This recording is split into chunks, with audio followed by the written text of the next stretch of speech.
She was an atheist and a cell biologist, thinks that faith is a man-made thing. A made-up construct for weak-minded people to control people. I would always make fun of Christians. I would make fun of anyone that believed in God, especially Christians. I was very set in my ways. That's why I was like, in my opinion, a perfect kind of atheist, because you are not going to change my mind. I do not believe in God. You are not going to change my mind. I will fight you to the death because there is no God, and I was ready to take anyone to battle. I mean, especially, my mom. This is the Real Life Radio Show with Anna Khait, where real people with real problems find answers in a real God. Boy, today is going to be very exciting. I have Anna Khait with us today. She is the CEO of a business called Healthy Technologies. And she was an atheist and a molecular biologist or a cell biologist. And she's going to tell us about how she has discovered evidences that God is real, though she was an atheist before. Anna, welcome to the show. Thank you so much for having me. It's an honor to be here with everyone. Anna, it's great having you with us. And I'm so excited to kind of pick your story and kind of pick your mind about some things, because a lot of the world thinks that Christianity or faith, it's kind of a fake thing, a man-made thing. And you used to believe this, but today there's something different going on. Tell me a little bit before, what did you used to think about God or religion, just in general? What are some of the thoughts before we dive real deep? My thoughts before were that religion was created to control people. And my other thought was it was a made-up construct for weak-minded people to control people. So I thought, okay, well, I don't see it. It does not exist. And of course, my whole paradigm shifted as I was going through certain experiences in my life. And you're right. I mean, as a biologist, as a person who is all about the facts and the science and the data and the scientific proof, if you told me 10 years ago that I would be on a podcast talking to, maybe there's atheists listening about God, I would have told you you're out of your mind. That is never going to happen. In fact, I would always make fun of Christians. I would make fun of anyone that believed in God, especially Christians, right? They crucified, their savior got killed on a cross. I mean, who believes this nonsense is what I thought. So those were my honest opinions before and just my life view on everything. So I'm sure I relate to a lot of people listening, but it was just like people are weak-minded. That's interesting. Because though I had the same thought, I thought it was so original. Like I thought the whole flow was kind of like, oh yeah, faith is good. But deep inside, I was like, well, those are for weak-minded people. How did you arrive to that conclusion at that time that faith is for weak-minded people? I think I've heard it somewhere. I think I heard it on whether it be a show. I heard it before, and I thought, oh, that's true. Yeah. You're only weak-minded can believe in something that they can't see, and it's to control people. I mean, it made such sense to me. I mean, looking back at history, I also love history. So I thought, looking back at Catholicism, and there's all these religions around the world, and they're just trying to control people to get them to calm down, right? So that people in power can rule and reign and not have people that are arguing with them or rebelling against them. They want submissive people. So I thought this is just for weak-minded people to be submissive under authority. That was the only reason for me that there was a religion. Wow. Tell me about your education, because there's some people that are like, well, I'm an atheist, but they don't really know, the arguments for evolution. They don't really know the arguments for like the Big Bang Theory. They're just kind of like very on surface. But you had a huge understanding at the cellular level and in a community that is widely atheistic. Tell me a little bit about your degree and what you had learned in college. Yeah, I wouldn't say I was an expert in Big Bang Theory or evolution or anything like that, but you're right. I did study it. I did take it seriously. Again, there's things you can see under the microscope. There are things that you can test. And there are obviously, you have DNA and genomes and they code for information and you have amoebas and little tiny single cell organisms. And I thought, if God could create people, I mean, why isn't he not doing other things now? It just it didn't make any sense to me. I thought, no, what makes total sense is that we evolved over millions and millions of years. Look, we have so much proof that the earth is millions of years old, right? So I thought, okay, well, it makes sense if the earth is millions and I don't know, whatever years old, hundreds of millions of years old, it would make sense that we can evolve from an amoeba, from a single-celled organism. So to me, it made sense. And studying evolution of, we evolved from, after amoeba, I mean, so on and so forth, then into a fish and then into, chimpanzee. And it kind of, it's more humans more from a chimpanzee, Homo sapiens. But yeah. I thought, okay, that makes total sense. That makes total sense to me. We look very similar. We actually share about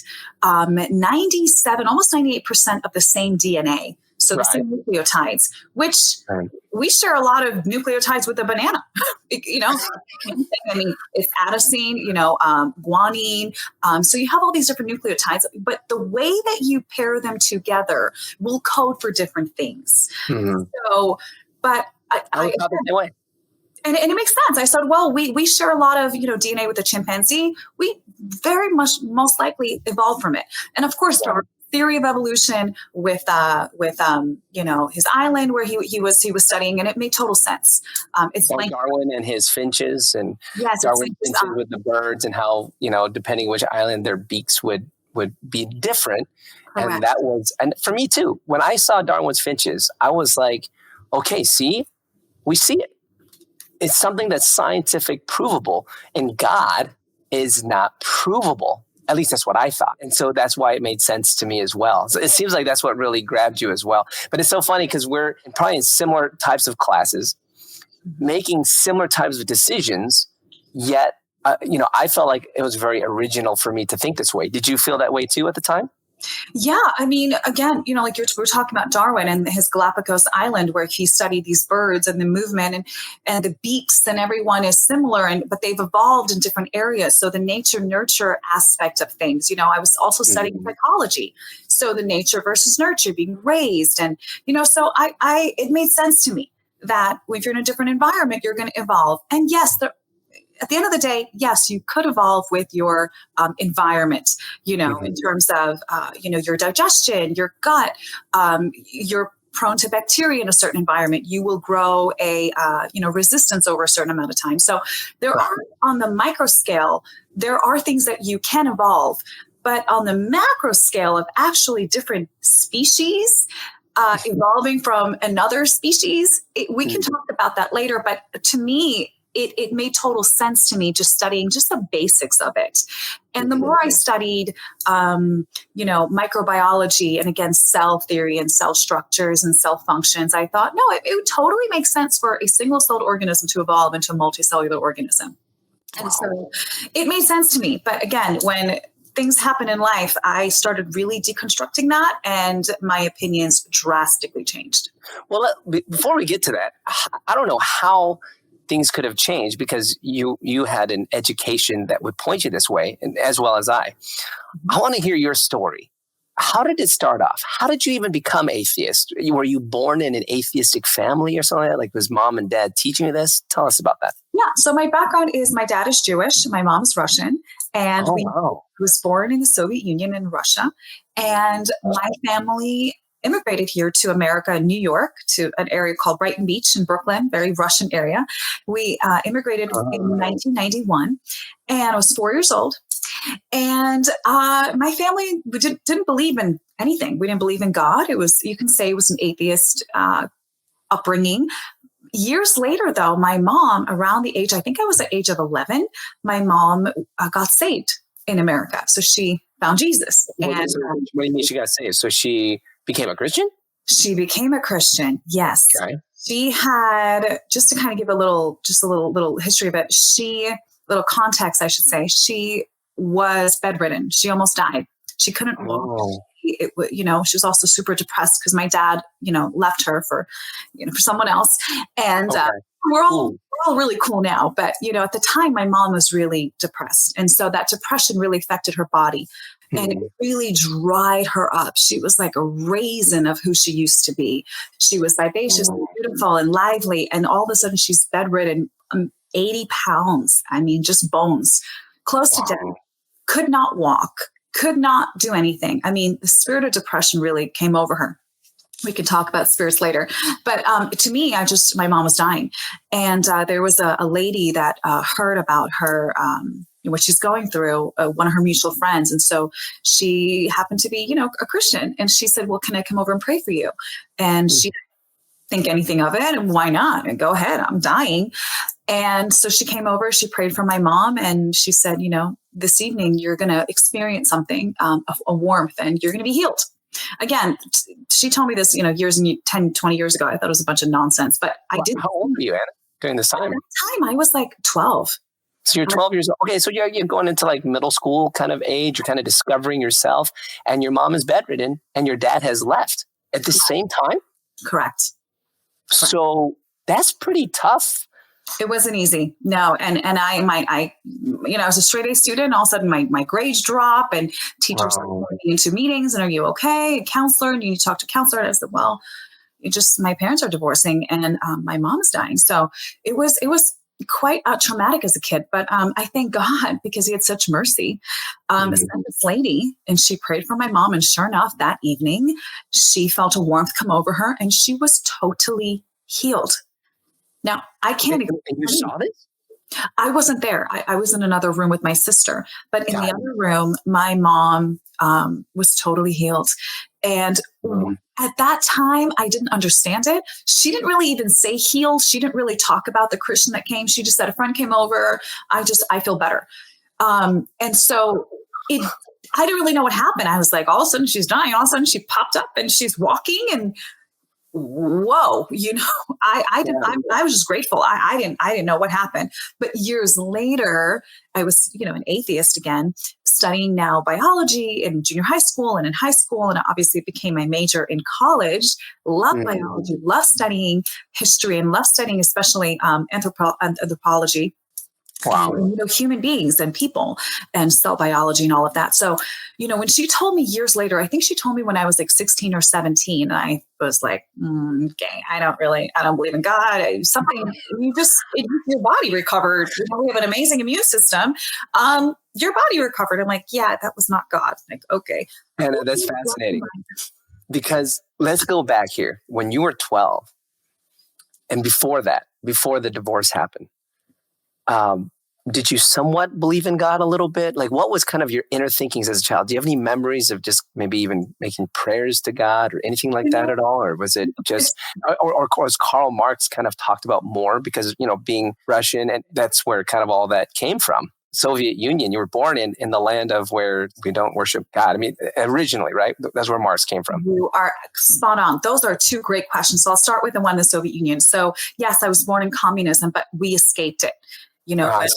So we grew up, there's so many amazing stories of my family through communism. I mean, my great grandmother, she had a farm. And when, obviously went through communism, and then we went through the Nazis in World War II. And my great grandma was able to hide one cow in the forest. And as you know, Germany had socialism. So same thing with the Nazis. So anyway, so she said one cow was able to help the whole community survive. And as you're right, the communists in the 1920s and 30s and 40s, they were slaughtering and killing any free thinkers. So whether you be business minded, or whether you be, religious, or whether you, any kind of independent thinker, they would slaughter. So there was no religion except the religion of Marxism. So that's true. But in my family, we knew Lenin and Stalin were evil, and that my family had to kind of put up a front and not talk about it publicly, but even privately, you have to be careful, because if your neighbor overheard you talking about Lenin in a bad way or Stalin in a bad way, you would go missing. You would get reported to the Red Guard, and you would be hanging in the street the following day or following week, or you'd just completely missing. So, no, but my family was very much anti-communist. I So see. I grew up anti-communist. But you had another great question of what was my religion like? What were my beliefs? And when I was younger, I forgot to say this, but my mom started taking me to church on Sundays. She started she's like, "Oh, come with me," and I was like, "Okay." And then I'm like, "What is this?"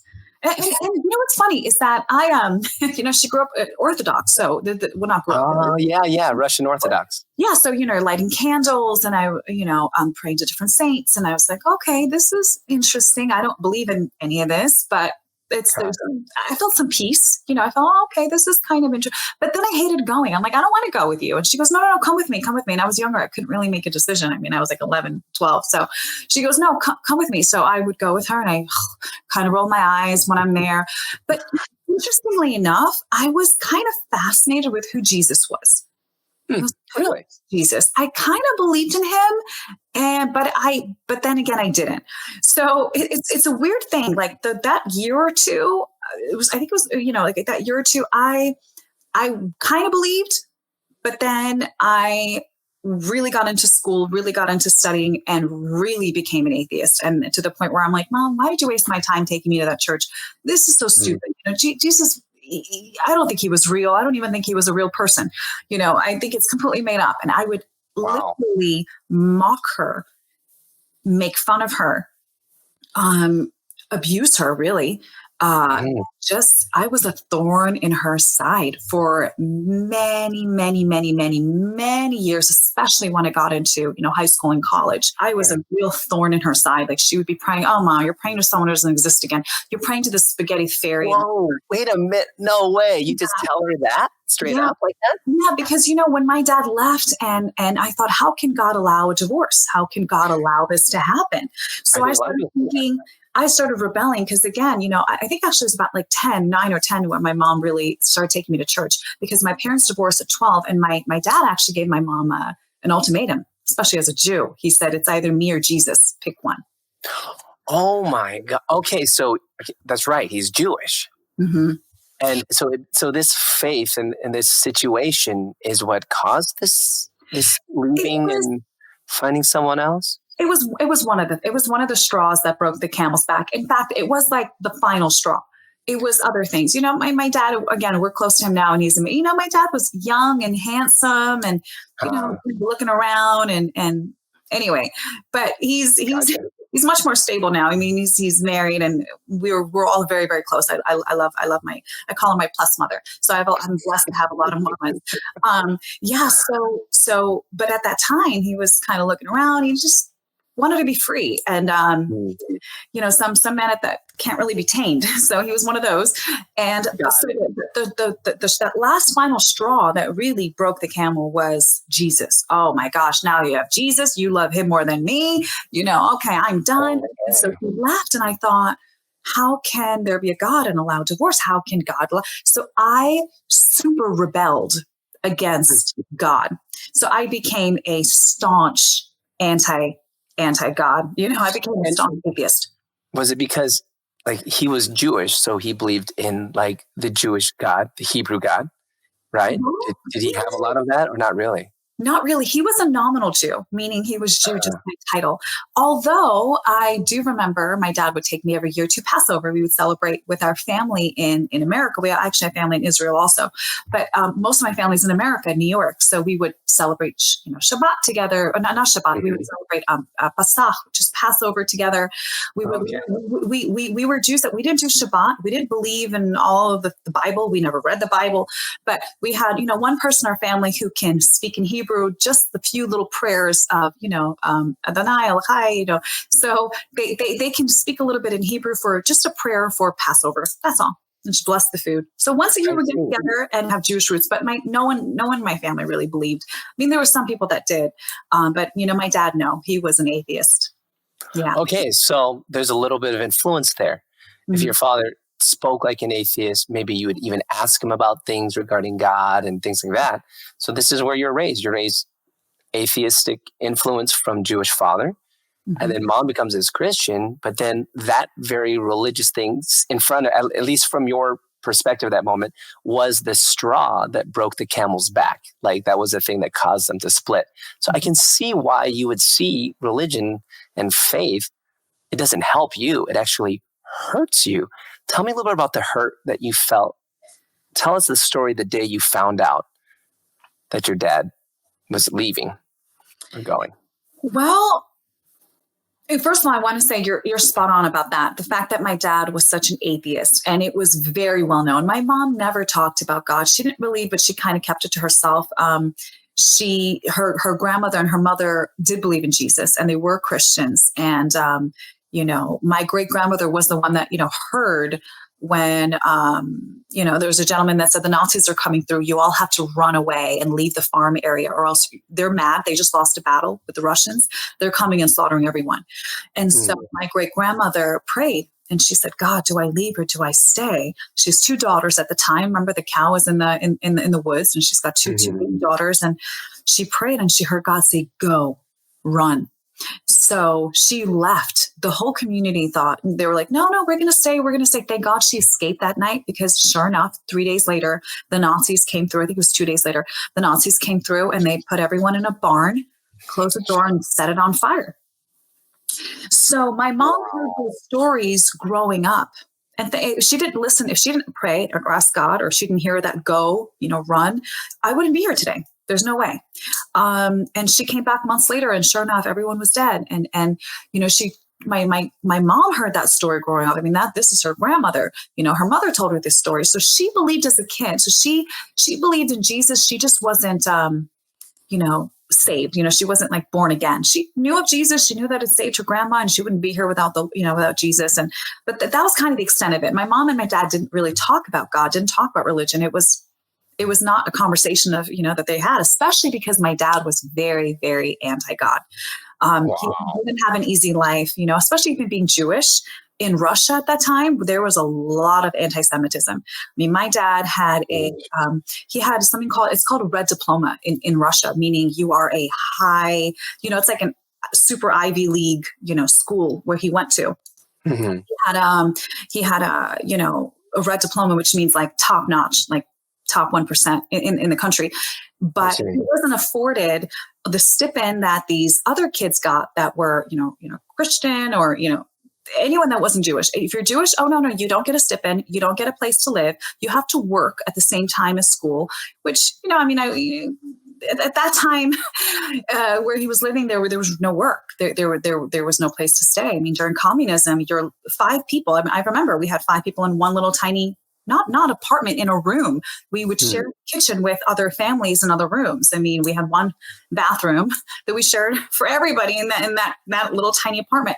But so fast forward that, my dad really did not believe in God, especially because of the persecution he received from, Christians. That makes sense. But these weren't Christians. I mean, these were communists. They're also anti-God, right? But for some reason, though they're anti-God, they're anti-Jews, which is interesting. It's like that's right. Interesting to know. So, as you're going through this, and you're growing up here as pretty much an atheist, and then you're seeing your mom have faith. You're mocking your mom. Mm-hmm. How did she respond to that mocking? I'm curious. Did it end up in family fights, or like what was that like? There were times where we fought. Many times we fought. Most of the time, she asked her friends at church, "What do I do? I need wisdom. How do I deal with my daughter?"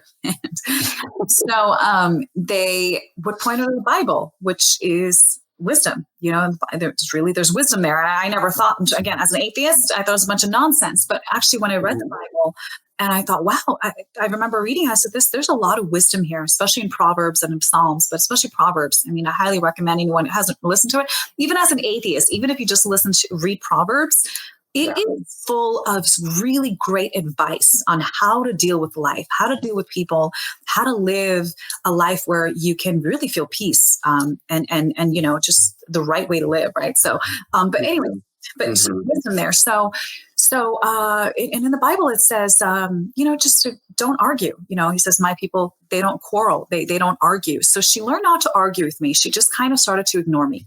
Interesting. Which would get me more mad, But, really? Because you felt like she was just like. Because I wanted to fight. I wanted to argue. And I wonder, because it was kind of like, if you're not getting a response, you felt like you won. So Yeah. it wasn't not only you became an atheist, you're like, hey, I'm winning as an atheist. Exactly.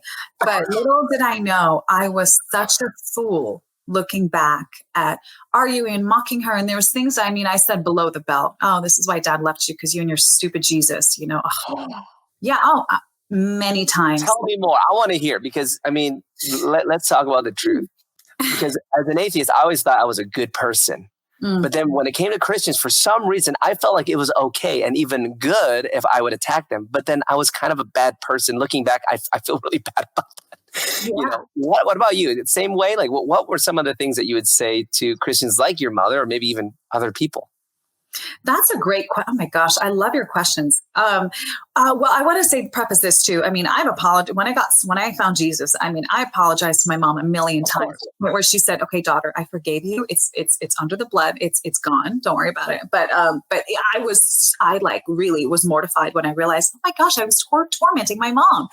But of course, it was a spirit of rebellion. It was a spirit of anger, a spirit of like just. Foolishness. I mean, I was so mad at God. At the end of the day, I was mad at God. You were mad at God. Mm-hmm. What was it that was making you mad at God? Now, I mean, you probably didn't know at the time, right, that you were mad at God? I did not know at the time. But looking back, 100%, I was mad at something I did not believe existed. And that's the funny thing. I've had the same experience where, when it came to a moment, I had a girlfriend at the time, and she was attacked. And for some reason, when I found out about it, I'm rushing to the hospital, and I started talking to this God I didn't believe in. And honestly, it looked like a moment of psychosis or something, because I was like, God, why would you allow this to happen? I can't believe it. Please, please. And I was begging this entity that I would tell people, and when I was by myself, that I didn't believe in. But when push came to shove, I suddenly was angry at this being for even allowing this to happen. Did you experience similar types of moments like that? Could you tell us about that? Yeah, so funny, because, you know, I'm flying around, you know, visiting family, and I'm on a plane, and it's so true. I'm such a staunch atheist, don't believe in God, mock Christians, mock anyone that believes in God, especially Christians. Here I am on a flight, such turbulence. I mean, we feel like, you know, oh my God, Jesus, please save me right now. Lord, please, you know, please. No way, you did? Yes. I remember you prayed to Jesus specifically. Jesus. Dang. Who I, you know, at that point, I don't want to say I hated him, but I was very mad at him. And I thought, if he's really God, which I don't believe there's a God, but if he is really God, he's horrible. He's horrible. Wow. He allows, you know, that was my mentality. But you're like you're saying, it's so interesting when you have those moments of fear. You have those moments where you feel like you might die for some reason. And I've seen this. I mean, I've seen this on planes. I mean, now to this day, not me personally, but people looking around, you know, like Jesus, or you know, or someone like slams. In fact, I have a friend this is a funny story. He was on a plane, and this guy kept like smacking his, you know, he took something out from the top, and he hit something, or he's just like, Jesus. He kept saying Jesus. So my friend got up and put something up there too, in the cabinet up there, and he said, Buddha, you know, like, you know, Buddha. So it's funny how when people use a curse word, it's never Buddha, it's never Muhammad, it's never, you know, it's always Jesus. It is. I don't know why. No matter, and that's kind of almost universal around the world. But what's fascinating to me is why did you feel like Jesus or God was so horrible at the time? Looking back. Because of course, when you're an atheist, you didn't dissect that. But it was this emotion that was connected to, we didn't know what. Looking back, what was that emotion really connected to? Looking back, for sure, I remember thinking there's so much evil in the world. You know, I love animals, and they're torturing animals, and they're torturing, you know, people are mean and evil and stealing and killing. How can God exist if there's evil? How can God exist if my parents got divorced because of Jesus? How can he be real? If he's really God, why is he not showing himself to people? Why is he not in my living room saying, hey, Anna, I'm real. Follow me or you're going to go to hell. Why, if he has such power and authority and he created everything, which, come on, that's crazy to begin with. But if he did, why can't he show himself to me right now? Provoking thoughts. Would you please comment below? We'd like to hear what your thoughts are on what you just heard. But serious stuff. Also, would you like, share, subscribe? Let's get this conversation started. And that was your thought. Was kind of like, hey, if you're not there, you're not real. I'm only seeing what I'm hearing. I'm believing what I'm hearing from school. I'm only, going with that, but there is no God. So what was your morals then? So if there's no God, did you want to be a good person? Did you desire for that? And then who would be the one to really make what's good and what's bad? How did you navigate through that as you're growing up? Yeah, I believed exactly that. I believed, well, I don't believe in God, but I can believe you can be a good person. And of course, looking back, we have our own levels and standards of good and our own standards of morality. And it can change with every single person. There could be someone who, believes Hitler did a great job. Let's get rid of the handicapped. Who needs them? Why would you want to pay for them? Let's kill them. Let's kill Jews. And their level of morality is, well, they're not really useful. Mm-hmm. Or it's a racist mentality too, and anti-Semitism. Oh, we don't need them. They have whatever they want to. So for them, it's justified to kill people. Whereas my morality was, no, you don't kill people, you don't steal, you don't do this, you don't do that. But who am I to say that my morality as an atheist and my standards are superior to other human beings that evolved over hundreds of thousands of years, that evolved, right. And that's the atheist conundrum which I didn't realize I was in until years later. Anna, so for morality, some people are like, or some atheists, should I say, are like, there's no God. I can just do whatever I want. I can just go and drink when I want. I can go have sex when I want, whatever it is. But then there's the other type of atheist, which was me, where it's like, I'm going to be a good atheist. I don't need God. I don't need religion. I don't need an ethical code to guide me. I'm going to do it better than them religious people. How did you view that? Wow, that's a great question. Morality. Well, I believed in being a good person. And obviously, everyone has a different standard on what is good. For me, I did not believe there was a God, so I didn't believe there was any consequences, but I did believe you should be a good person. You really shouldn't kill anyone. You shouldn't steal, shouldn't lie, although I was lying all the time. I had these little white lies, people call, it's just a white lie. I'm maybe exaggerating here, maybe not telling the truth here, lying to my mom. Oh yeah, I'm going to study at my friend's house when I'm at my boyfriend's house. And those little white lies, white lies are fine because at the time I thought was, the less I can hurt my mom, the better, right? Although I was hurting her all the time and I was lying to her all the time, so, wow. But I was a good person, even though I was not the nicest. Why be a good person as an atheist back then? Just thinking how you thought back then. I don't know. I think that, it's a great question because I was such a hypocrite at the time, so I being good is it's the right thing to do. I think at the end of the day, I think when you break it down for me, I think it made me feel good. Made me feel good. I'm doing a good thing. I'm giving pizza to a homeless person on my way home, or I'm, my neighbor needs help watching the kids. I'll come over and help watch the kids. It just makes you feel good. And those little things, those little good things you do, it kind of, at the time, I didn't realize that I was trying to mask all the pain, all of the hurt, all of the abandonment issues that I had. All of the bad things I was doing that I felt ashamed of. I was ashamed that I was so mad at my mom and really I was mad at my dad and I was mad at God. I mean, I was mad at everyone, but those little good things I would do just like puts a pep in your step. Like, oh, I did a good thing today. Oh, wow. I see. So whatever, it would make you feel good. Yeah. That makes sense. Is be good because it made you feel good. And if you did like maybe bad, but then like there was no moral code though. So it was good if you thought it was good, right? Mm-hmm. Like you were the dictator of what was good. Is that right? Tell us about that. Yeah. My level of good is everyone is different. You bring up a good point. Everyone has their own level of morality, their own sense of good and their standards of good. There's people who, hate animals. They think it's good to kill every animal. We don't want these pests around. Let's kill all the cats. Let's kill all the dogs. There's people that hate, a certain group of people. To them, I mean, at the end of the day, who is right and wrong? I mean, if we both evolved from chimpanzees and we both have different brain stems and brain frontal lobes and we think differently, why is their level of morality worse than mine? I mean, we both evolved, became kind of, random. We have these random things that happen throughout, centuries and centuries and, hundreds of thousands of years we evolved. So what makes my morality better than theirs? Or I don't, you see, so it's an interesting conundrum. Yeah. It's kind of like survival of the fittest. Whoever's moral set that will make you better is become. Tell me about survival of the fittest. How did that grip you, and how did that play out in your life? This idea of survival of the fittest. Survival of the fittest. I mean, it is one of the most. What's one of the foundations of evolution.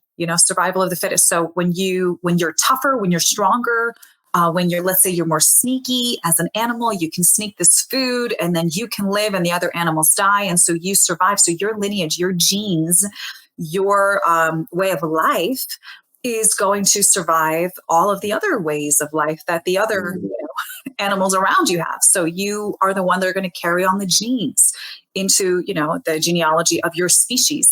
So makes total sense, at the time when I was studying it, survival of the fittest. So now we're living in a world, and at the time I was an atheist, so we're living in a world, there's billions of people in the world.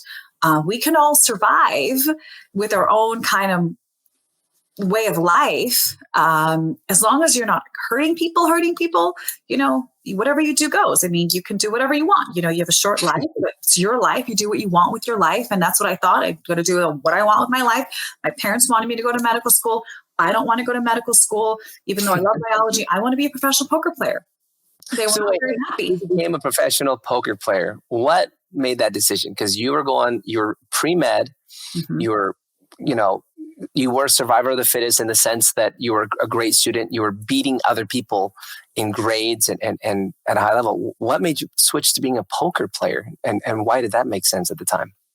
Yeah, well, it made sense to me at the time because, again, I was playing since I was 17 and I was really studying it in 18, 19 when I was in college. And I never really cut class ever, in junior high school, but in college, I would get to the final table. I was playing online on Poker Stars and all these other games, these online poker tournaments, and I would get to the final table and I had to cut class because I'm in class. I can't focus on class. I can't focus on my game. So I'd have to just take lunch break and play. And the reason why it made sense to me was because it was very lucrative to me. So at the time in college, I was, helping in real estate. I was a, secretary in real estate. I was babysitting. I was a waitress. But my hobby, poker, was more lucrative than all of those put together. So I would take a weekend, or I would take, let's say Friday, I'm done with school. I would drive all the way to Atlantic City, 2 hours away. And I would get free rooms because I was a frequent player. And so I would get rooms for 2 nights and I would play there and I would make, $1,500, $2,000, come home. Sometimes in a weekend. Yeah. In 2 days. Sometimes I make you're making like $1,500. So that's a lot of money at the end of the month. Sometimes I'm making 300, 600. Sometimes I'm walking away with 1,000, 1,500. So it was always more lucrative and it was fun to me. It was not a job. It was a hobby. And I had other jobs again, but this was the most lucrative. So I thought, well, I'm pretty naturally good at it. I'm, psychology.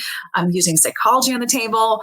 I'm pretending I don't know what I'm doing as a female.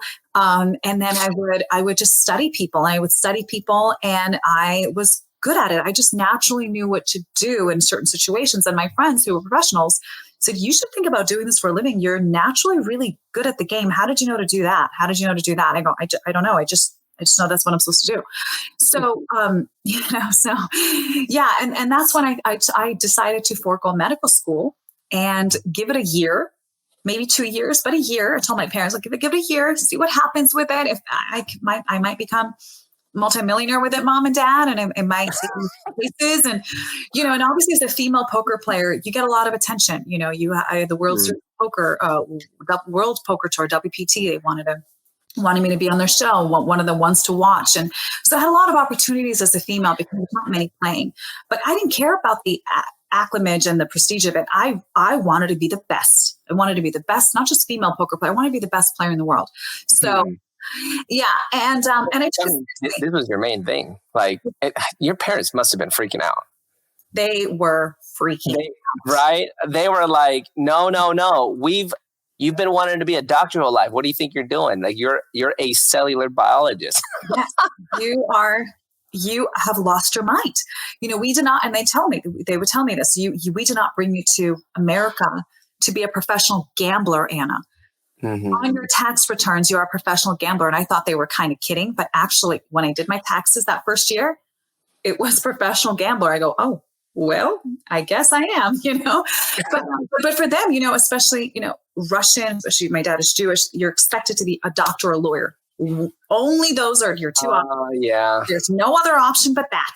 I totally get it. Yeah. And same thing with, migrants from Asia coming. You got to be a dentist, a doctor. You're going for being a doctor, but you might land as a pharmacist. You might land as a dentist, but there was like this hierarchy. So you had the same type of thinking, right?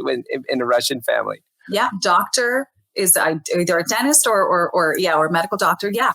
Or a lawyer. That is your only option. So when I went far away from that spectrum of excellence and success in their eyes. And I can understand, it wasn't easy getting to America, and it wasn't easy for my dad to get on his 2 feet here without really speaking the language. With my mom, the same thing. And all of a sudden, I'm going to gamble, but for me at the time, I didn't think I was gambling. For me, it was a skill.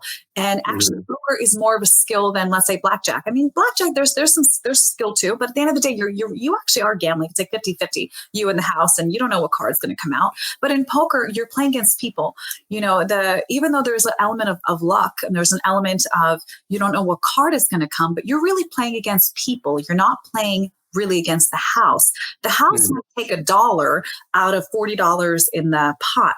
Whereas, blackjack, you're straight gambling, right. At the end of the day. So poker, I was justifying that. I was like, duh, guys, I'm just skilled in this. I just really like it. I think I'm good at it. And, I would come home one time, I came home with $40,000, so. How old were you when you came home with $40,000? I think I was like 24. Oh my gosh, that's going to feel like you're on top of the world. You're going to feel like this is survival of the fittest right here. Right up. I was so proud of myself. So I literally opened up the backpack and I drove to my dad's house, straight to my dad's house, and opened up the backpack with 40,000 cash in there. And I said, Dad, this is just the beginning. We're going to make millions of poker. I will never forget that day. My dad looked at me, Anna, and he's smart. Wisdom, what he said. He said, this money will come and go.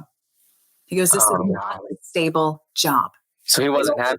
That kind of busted your bubble because you were traveling to go see him. Well, he tried to burst my bubble. For me, what I said to him and what I thought in myself, I didn't even take, all I said to him was, you'll see, Dad, you'll see. Wow. So you're kind of really stubborn. Like once you believe something and once you're set in something, you're going to go with it. And that's why, again, another key factor of you being an atheist, you weren't a weak atheist. You weren't kind of like maybe even agnostic. You were like, no, I'm going to show you, parents, I'm going to show everybody that I got it right and I'm doing what's right. Is that right? That is spot on. I was a stubborn, hard-headed, you can call stiff-necked atheist. I was very stubborn. And there was nothing that was going to stop me. If you told me I couldn't do it, I will find a way to do it. For example, when I was in high school, I was 17 years old, about to graduate high school. I was with my high school sweetheart. We were together for almost 7 years. And, for a long time, actually, I was 16 till I was 15 till I was like 21. I guess I was 21 at the time, but actually, no, it was before we broke up. It was around, I was like 17, 18. But I remember telling him, I said, listen, one day I'm going to get on the show Survivor. And I'm also going to be, one day, I want to be a professional poker player. Those are my two goals. Two goals when I was 17, 18, maybe 16, but it was really when I was like late teens. And he looked at me and he says, Anna, that's never going to happen. Never. Stop. What are you talking about? No, Anna, this is just never going to happen. I remember those words like they were yesterday. And it's not that I was trying to prove him wrong. It really was. those were my two passions and two goals in life. And it's not that I thought nothing's going to stop me. I just thought, well, that's a shame, because I would really love it to happen. Because I didn't argue with him. I just thought, okay, well, hopefully it does. I don't know. Maybe you're right. So, but fast forward years later, I was the first female professional poker player on Survivor. Okay. And it's not like I was like, I'm going to prove you actually did it. You actually are doing these things that everyone's saying you can't do it. Which kind of like me power, this belief in me power is really, really strong in you. Like, it's either you got the power or you don't. You're either strong or you're weak. So this is the survival of the fittest playing out in your life. For sure. I mean, it was just this intrinsic will that I had to accomplish certain things, and no one was going to stop me. No amount of doubt, no amount of my parents, who I'm kind of terrified of and scared of, and are going to tell me no, especially as an adult. If I want to do something, I will do it. So yes, I was very stubborn and I was very set in my ways. That's why I was like, in my opinion, a perfect kind of atheist, because you are not going to change my mind. I do not believe in God. You are not going to change my mind. I will fight you to the death, because I know there is no God, and I was ready to take anyone to battle. I mean, especially, my mom, who would be praying around the house. So I was like, okay, let's fight, let's argue, because you're believing in nothing, and you're wasting your time. What are you doing? Get out of this nonsense, is what I was thinking. What were people saying to you? So, like, for example, what was your answers? Did anyone ever try to convince you that God was real? No, I'm sure. Actually, no, besides my mom, although there came a time where she gave up. She gave up on Tell us about that. Obviously, she eventually said, okay. In fact, she would call her, she told me later, she called her nun friends. She was like, you need to pray for my daughter. She's such a heathen, and I'm not getting through to her. But there was no getting through to me. There was nothing that was going to change my mind. So no one talked to me about God. If they did, if a conversation would come up, let's say at school or just random, I would get so offended and I would get so mad. And, obviously I was full of pride in my own beliefs and my own idea of what is real and what is not, that I would either sometimes storm out of the conversation, or I would argue. Usually I would argue. But if it came to the point where I was like super offended, I was like, okay, I'm not wasting my time. You're nuts. I'm leaving. So. But so you would leave, but it's almost like, isn't that moment of leaving instead of making them leave? Did you ever feel kind of defeated while you're leaving, or it's almost like you didn't want to deal with really analyzing what they were saying? It was more of, I don't want to waste my time. You're crazy. Yeah. Okay.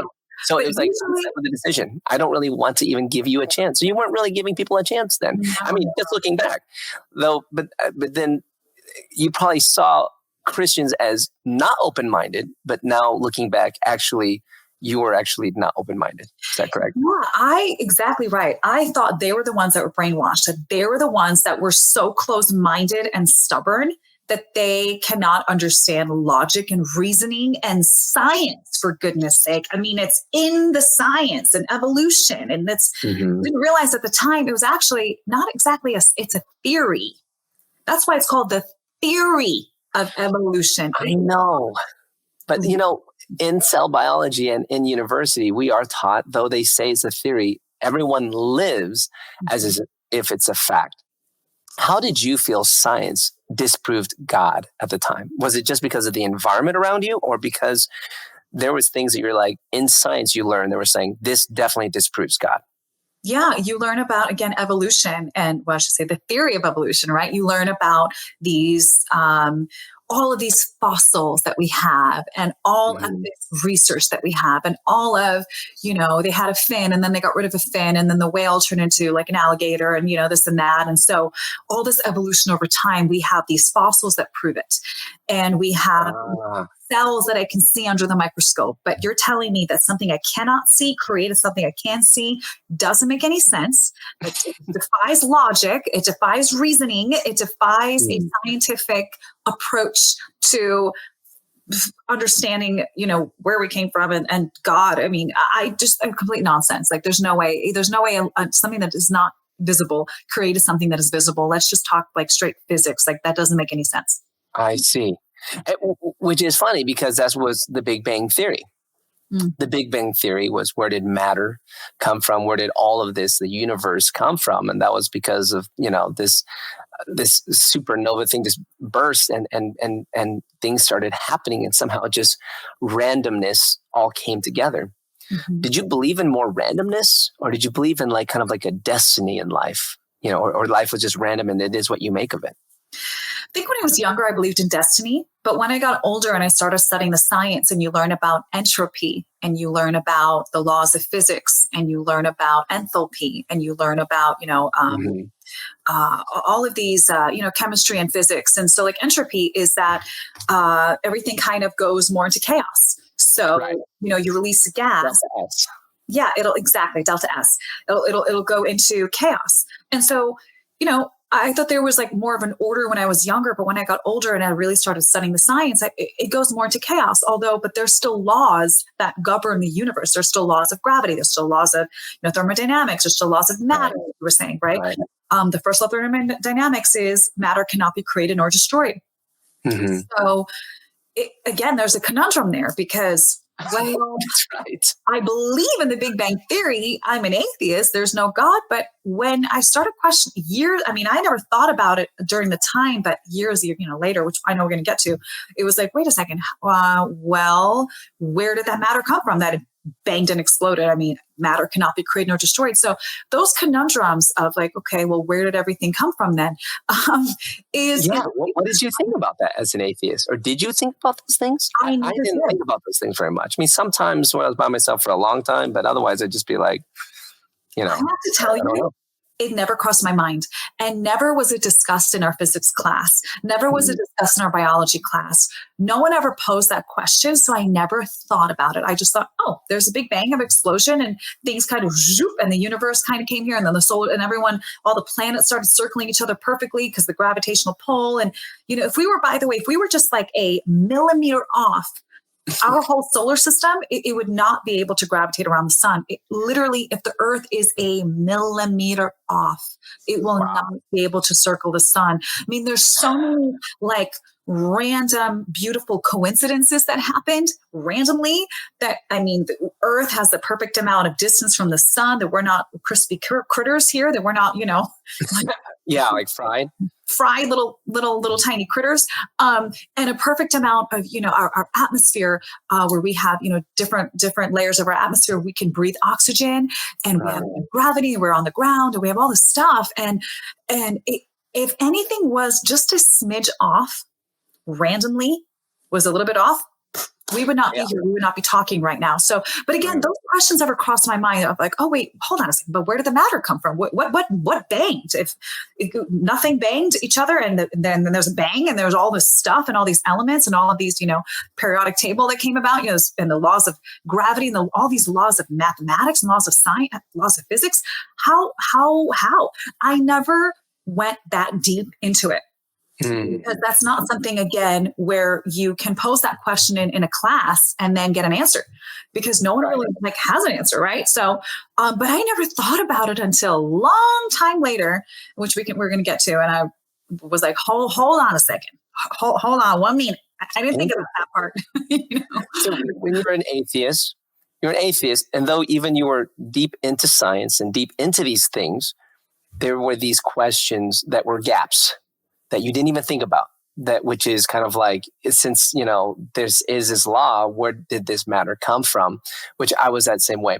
What did you think about, going back to the entropy, which is fascinating because, every time energy is used, there's a little bit of this chaotic energy that is like wasteful energy, which is delta S, is what you described before, or, entropy. Which it kind of resembles like a time clock of how much usable energy versus unusable energy, just chaos. Did that point to you towards anything? Because that does actually fit more better the biblical viewpoint of the book of Revelations, which is everything's going towards chaos. Did you ever think about that at all? Or was it just kind of like just this interesting thing to you, and that everything should go more to chaos rather than more order? What was your thought? Because, like evolution says that things over time will get better and become more orderly in order to survive. But then we have this law that says, no, things are not going more towards order. Things are going more towards disorder. How did you kind of resolve that as an atheist at the time? I never, ever try to relate that to the laws of human beings, right? So to the world, it was just, for me, it was just chemistry. And it was just, okay, I got to pass a test. I got to learn a little bit about it. And it, but also, I loved chemistry too. It was super interesting to me, especially organic chemistry as well. So for me, it was just chemistry, just science. It was not applied to the real world. It was not applied to human beings. So to me, I didn't think I had a gap, because it's just, why would I relate it to human beings? Humans are totally different. But it is interesting, because in the Bible, it does point to chaos. And again, I've never read the Bible at the time, nor would I ever want to, because it was a bunch of nonsense to me. So Now I'm curious though, because here you are, you're this young gal making $40,000 in one shot. And so you're probably making six figures by the end of the year. What was that like as an atheist, and as you're moving forward in this?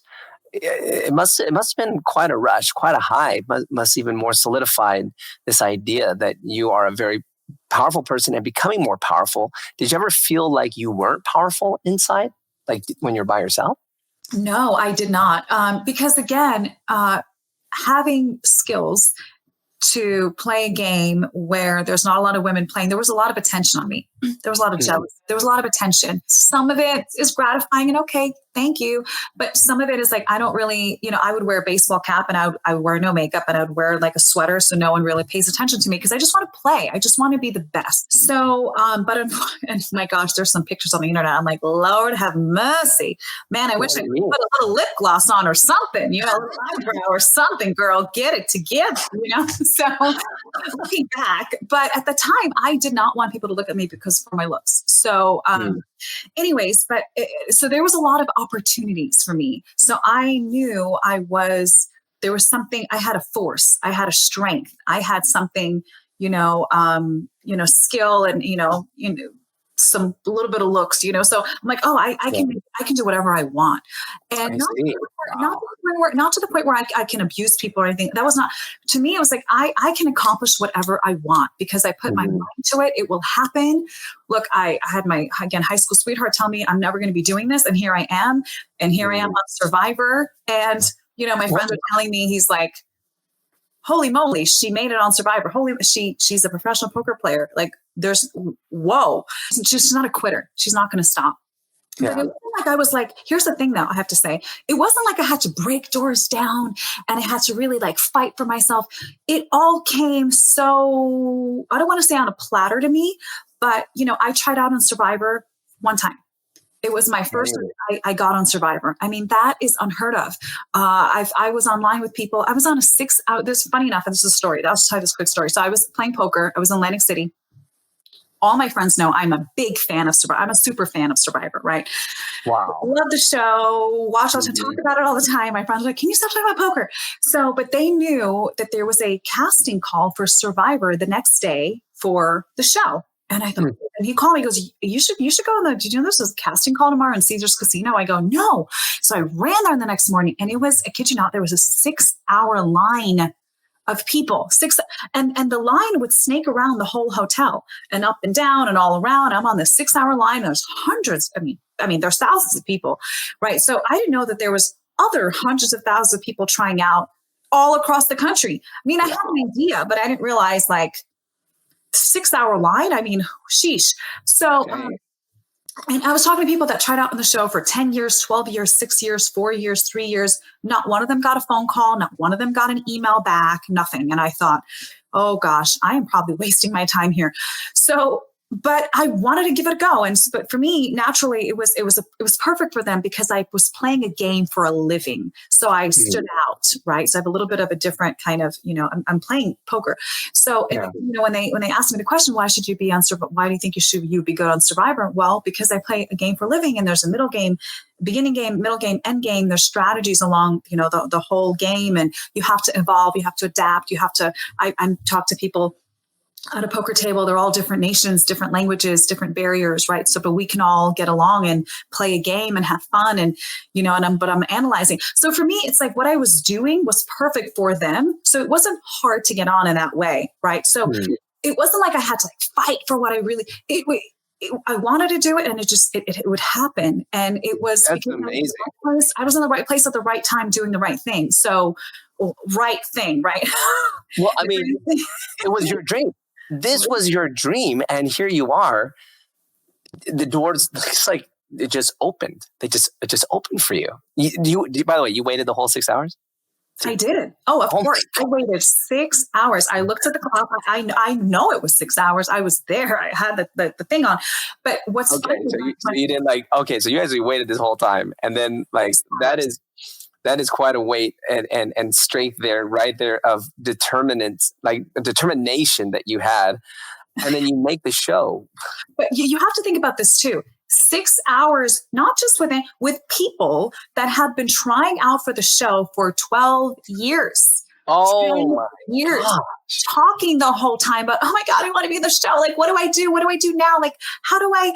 And I'm like, 12 years you've been trying out? 10 years you've been trying out? Oh gosh. I go, well, I guess. And one lady, I mean, I'll never forget her. She was, probably in her 40s, sweet lady, outgoing. I thought, man, if she's not on the show, they didn't call her.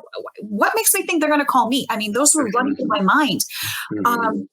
But I thought, well, I think I have something a little bit different. But and another thing too, a little side note, anyone wants to get on Survivor. The other thing that they're looking for is, one of the main things is, are you adventurous? This is one of the biggest things, you guys. Are you adventurous? Like for me, I was supposed to go do this, go to medical school, but I decided to do this. And my family is not happy about it. I'm taking a chance and I'm taking a risk and I'm living in hotel rooms. I'm traveling the world, and sometimes I'm like, getting by, pure luck, seemingly. So for them, are you adventurous? Because for them, you're going to have to be on this island playing against people.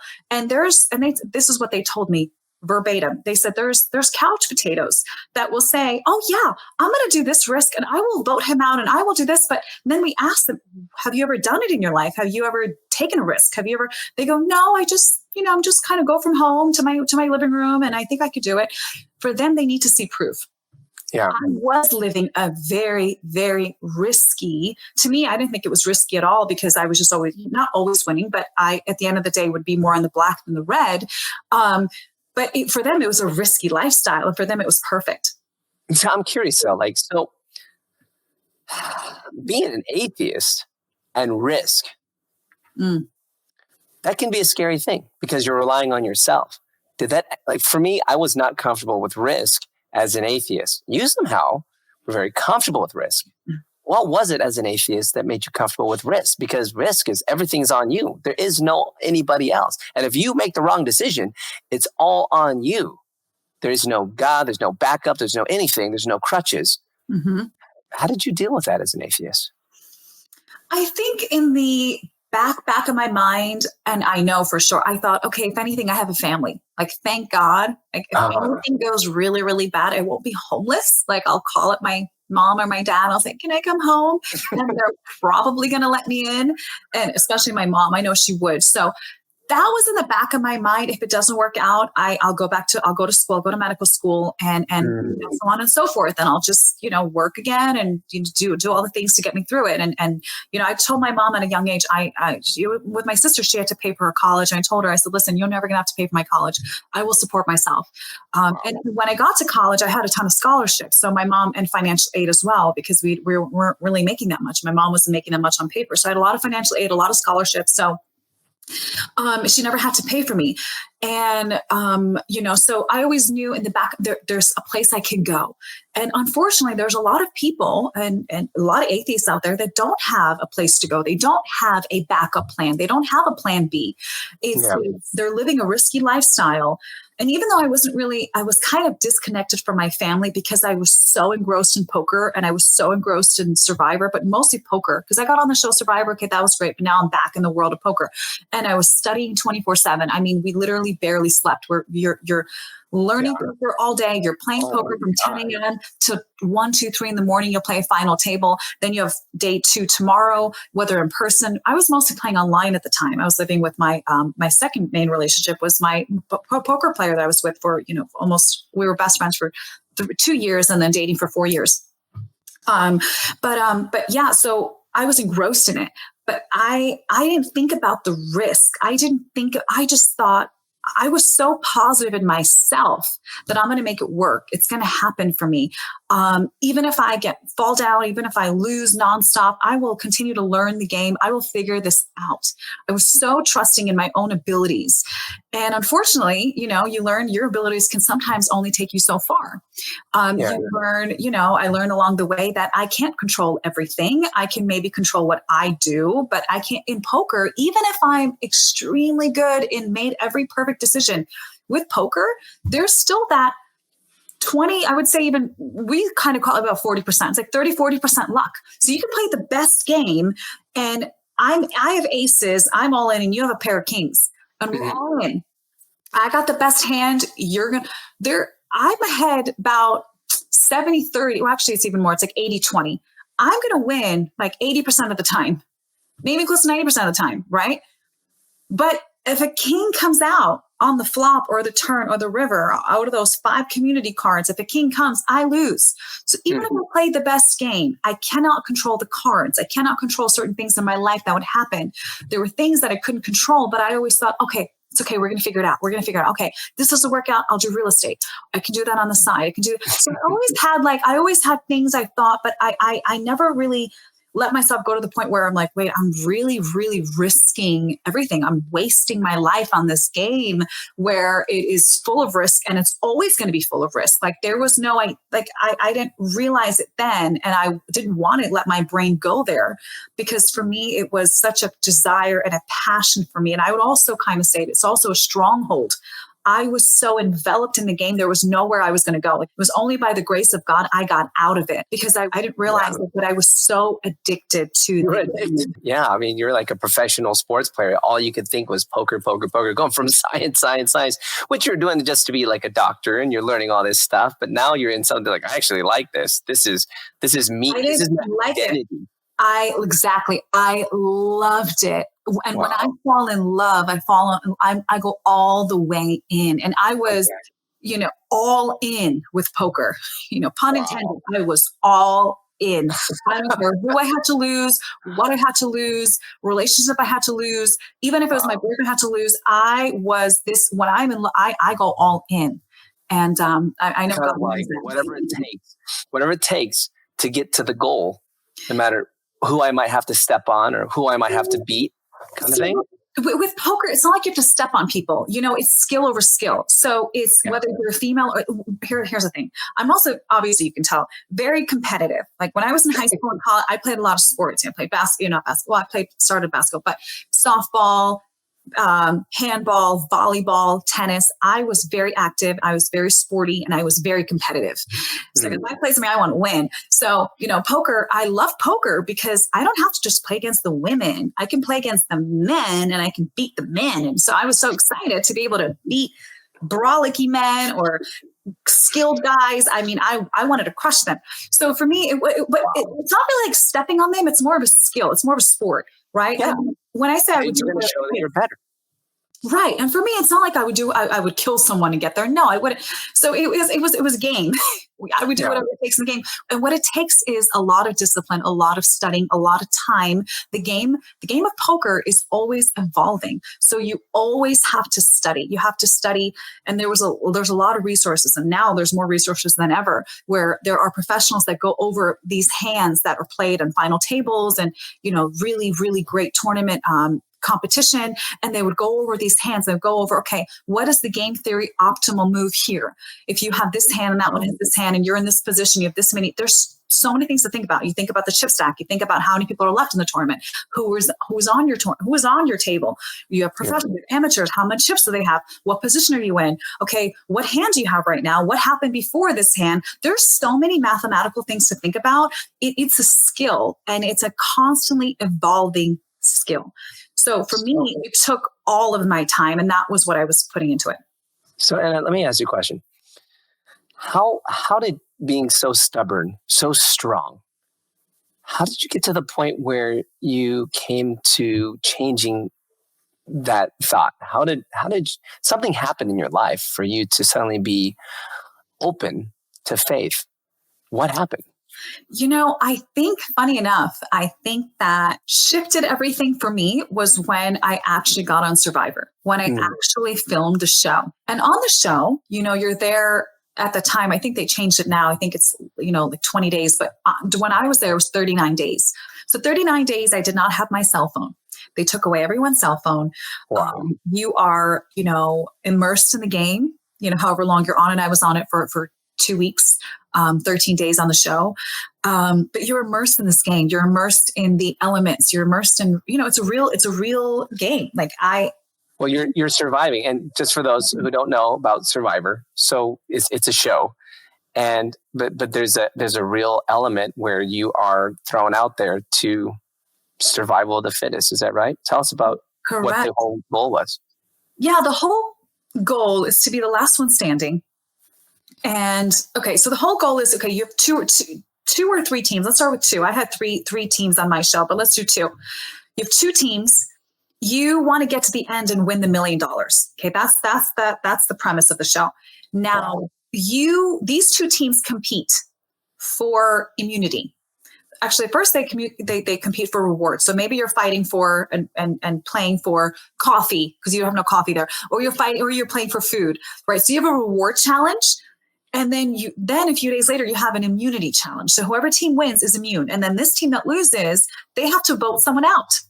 Well, who do you vote out first? You don't vote out the strongest, because the strongest are helping you win the reward challenges, right? So you want to get rid of the weakest people. So the weakest links are going out first. So there's a strategy in the whole entire game. There's a beginning game, middle game, end game, just like with poker. There's not, I wouldn't say similar, but there are different strategies along the way. So in the middle of the game, when those two teams get merged into one, you want to now get rid of the strongest, because now it's not a team immunity. Now it's an individual immunity. So now you want to get rid of the strongest so you can win the immunity. And immunity means you can't get voted out. So then in the middle of the game, you get out the strongest. And then towards the end of the game, you want to get out the people that are most likable. Because at the end of the game, the people that you voted out and had a hand in voting out directly or indirectly, those are the same people that are now going to vote who wins $1 million. So you want to be strategical, but you don't want to be overtly too strategical where people want to vote you out because you're smart. Right. But you also don't want to have blood on your hands that when you get to the end, people are mad at you because you're the one that got them out. So it's a very interesting game. And there's full of psychology, full of strategy, full of, it's a strategy game. And there's also luck involved too, just like with poker. That's why they were so similar. That's why I was able to explain that to them, because I was studying both. And I go, these both. Funny enough, by the way, I want to say this. It is very similar to life. It's a very interesting parallel to life, because in life, you think you have the beginning of your life, right, middle of your life, and end of your life. And you are adjusting to different things that happen to you in life. There's risks that you can take in life, right? There are decisions you have to make. There might be some people that you might have to lie to or steal or whatever in life to get to where you want to go. So in the game, you have to lie and, kind of strategize and pretend. So same thing in life, where there's decisions you have to make. And there's risks that you're taking, and the risk might not work out. You might lose your job. You might not get to that school that you want to get to, whatever it may be. But you have to adjust then to that risk that you took and that decision you took. So it's a very interesting parallel to life as well. And I think that's why I was so fascinated with studying it, because I love psychology and how the human mind works. And again, never in the conversation with God. So as you're on the show, though, what happened? Something happened? Yes. On the show? So on the show, again, I was excited to challenge my body, fasting my brain. I was happy to challenge myself, because I get bored quick. So I'm like, this is going to be fun. And I had a lot more energy than most people. In fact, that was one of the reasons why they told me I was going to get on the show, because I naturally have a lot of energy. Imagine me on coffee and, just forget it. But I try to drink not too much, because I'll be jumping off the walls. So I naturally have a lot of energy, but I remember looking at my teammates, and everyone was very lethargic. Everyone is laying there. No one has energy. Everyone's exhausted. We're not eating a lot, right? You're not eating a lot. You're not drinking a lot. And then you're competing every 2 or 3 days, and you are physically active. You're running through the woods. You're swimming in these big courses, and competition. And so you're exerting a lot of energy, and you try to reserve that energy when you're back on the island. And so it's hard to get up and go, literally a mile and a half to go to the water well and fill up your water. It wasn't easy. Wow. But I remember saying this nonstop during the show.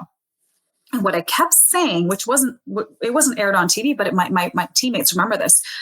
It was like a bubble that I was in. It was like the only way that I can just describe it, it's like a glory bubble. Like I felt invincible. I felt like I had so much energy. And I kept saying on the show, I can feel my mom and all of her nun friends praying for me. I can feel their prayers. I kept saying that. But not only saying that, you somehow had that understanding because you were surviving. That's the point of the show. And you had something you felt was supernatural than what you would normally have? Correct. Even though I naturally have a lot of energy, but I'm looking around and literally no one wants to get up and get water. Everyone wants to lay. Everyone is laying around. A lot of the show is not aired. A lot of the show we're just kind of just laying and talking, and you don't have any TV, you don't have any cell phone, you're with each other 24/7. You are talking about everything. You become really close on the show, right? And there's things that you can easily, drop your veil, you can drop your mask if you're hiding something. A lot of times it comes out, right? Especially if you're not eating. If you're angry, that anger will come out. If you are not eating, you're not sleeping, because you're not eating and not sleeping. That's why there's a psychologist that tests us for days before we get on the show. What happens to you psychologically when you don't have sleep or food? They have to test you before you get out there because you have a machete next to you. So if you're not eating and not sleeping, are you in a psychological state where you're going to kill someone while they're sleeping? So this is very extreme conditions you're going through, and everyone's going through.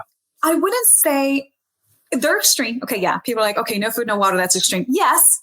It's not like a show like Alone, where you're alone, and I mean they're really, really in the elements. Like here, we're playing for food. Like we do have a water well and all this stuff, even though it's a mile and a half away. So I wouldn't say it's like extreme, like Naked and Afraid or the show Alone. Those are extreme survival. This is not an extreme survival, but it is survival for sure. There are no crafts tables. My friends thought, oh, it's fake. You're going to, I'm like, no, it's not fake. And I know it's not going to be fake. And it wasn't fake. But what was real to me more than ever was I was looking around and I had so much supernatural energy that I could not describe and explain, but I can feel this like grace and this enjoyment and peace. And look, I was fasting the whole time. And my mom, before I left to go to the show, she did not want me to go on it. She knew I wanted to get on the show. But when I got on the show, she goes crying and begging me, please don't go. Please don't go. You're going to be out there and you're going to, it's going to be so dangerous. And I go, Mom, I'll be fine. Like, I am going to be fine. But she was praying, and she called all her friends in church and everyone. She told me, and I felt it, and I kept saying it. And again, as an atheist, I just thought, okay, well, I just feel my mom praying. I feel the good energy. I feel the good vibes. I feel good, so, okay, well, I just kept saying it over and over and over and over and over. My mom is praying. My mom's praying. I can feel the prayers. And then one time, here's what happened. I was starving one night, and there was really no food. And I'm a pescatarian, so I don't eat. I'm a vegetarian, and I don't eat red meat, and I don't eat chicken. I eat fish. I don't know why, but because I pescatarian, right? So, and since I was 13. I mean, again, talk about stubborn. I was like, I'm not eating animals. And since I was 13, I haven't eaten animals, except fish. It's not really an animal, but kind of animal anyway. So, but they're more like free range and whatever. So but I can't, if I see it getting killed, I won't eat it. Anyways, so here I am on the island. We're starving. The guys, we have chickens that they're slaughtering, they're eating. I'm not eating anything. And it was like 4 or 5, almost 6. I was so hungry. And you're hungry every night. You go to bed and you hear your stomach go. But I was like really to the point where I remember sitting there thinking, oh God, I just really want to eat something. I'm just really hungry. I'm not praying, but it came out. I said, God, I'm really hungry. God, if you can give me something, it'd be great. And I don't think anything of it. Again, sometimes Jesus comes out of your mouth. God comes out of your mouth. But you're not really praying because I don't believe in God. So, right? Very interesting. So that day, one of my team members, Ty, I will never forget it. He ran back one day. It was the morning that I guess I prayed. And he ran back and I remember him screaming my name, Anna, Anna, Anna, you're never going to believe it. Look, there's a fish just jumped out of the water and landed right in front of me. And here's your dinner. Fine. So I'm cooking the fish. The producers were like, are you sure? They kept trying to convince me not to eat it. They're like, no. Where did you get it from? No, it was alive. It jumped out of the ocean. Yeah, because you're not supposed to eat dead fish you find in the middle of the water, in the middle of your trail, because you don't know how the fish died. If the fish had, right. You have to catch it. You have to make sure it was alive.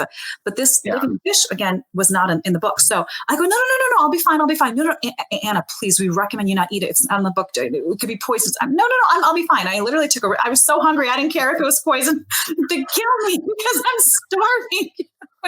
Oh my gosh. No, but I'm sure you were hungry. It's funny to talk about afterwards, but in the moment, it was a life to death situation you felt like. In the moment, I knew deep down it's going to be fine. Like I thought, what are the chances that this little thing flew out? And it was a medium. It wasn't even a big. It was a medium fish, and it was so small when you actually think about it. When you say medium, it's really like a tiny fish. Actually, medium's like this. It was like I can. Yeah, like that. That's pretty small. Like 2.5 inches by maybe 2 inches. I mean, for me, that was a medium fish. Actually, at the time, it's kind of it's actually really small, but for me, it was medium. Anyway, so it was a tiny, tiny baby fish, and I cooked it, and I will never forget. It was the best tasting fish I ever had in my life. Oh, I bet. But that's what sparked everything. It really was being fed. In that, I will never forget that moment. I was so desperate, and I prayed actually. I said, God, I really need to eat. Please, I need to eat something. I didn't say in Jesus' name. I didn't say anything besides, God, I really need to eat, please. And I begged, and I was, I was desperate, and it came in a very interesting way that I thought, that was interesting. I mean, how did that happen? That fish is not even in the book. And it was, So you're basically, in that moment, you saw a response to prayer. Mm-hmm. What was the next step? Did you pray more, or what happened? No, I was still very much an atheist. I came home. My worldview changed in that I realized how lucky we are and really how blessed we are to live where you have running water, where you have a toilet, where I was so appreciative of everything we have in America. I can do what I want. And that is like a really cool blessing, but at the same time, controlling. So it was a very humbling, that's the word. It was a very humbling experience, So I came home really being more softened. And so I was more open-minded to things where I would never have been open to before, specifically God. I would have never. I see. Yeah. So then how did you come? So you were softened. You weren't as, you realized what you had. Mm-hmm. And how did you actually come into the faith of knowing Jesus? I understand something happened. It was a bit of a process, and I will fast forward the process. But basically, when I got back home from Survivor, I don't know if it was like a week or two into it being home, but all of a sudden, one morning I woke up and my addiction to poker was gone. This is before I found Jesus. I didn't pray. I didn't ask. I was a staunch. I was an atheist. I don't want to say I was agnostic. I was still an atheist. Did not believe in God.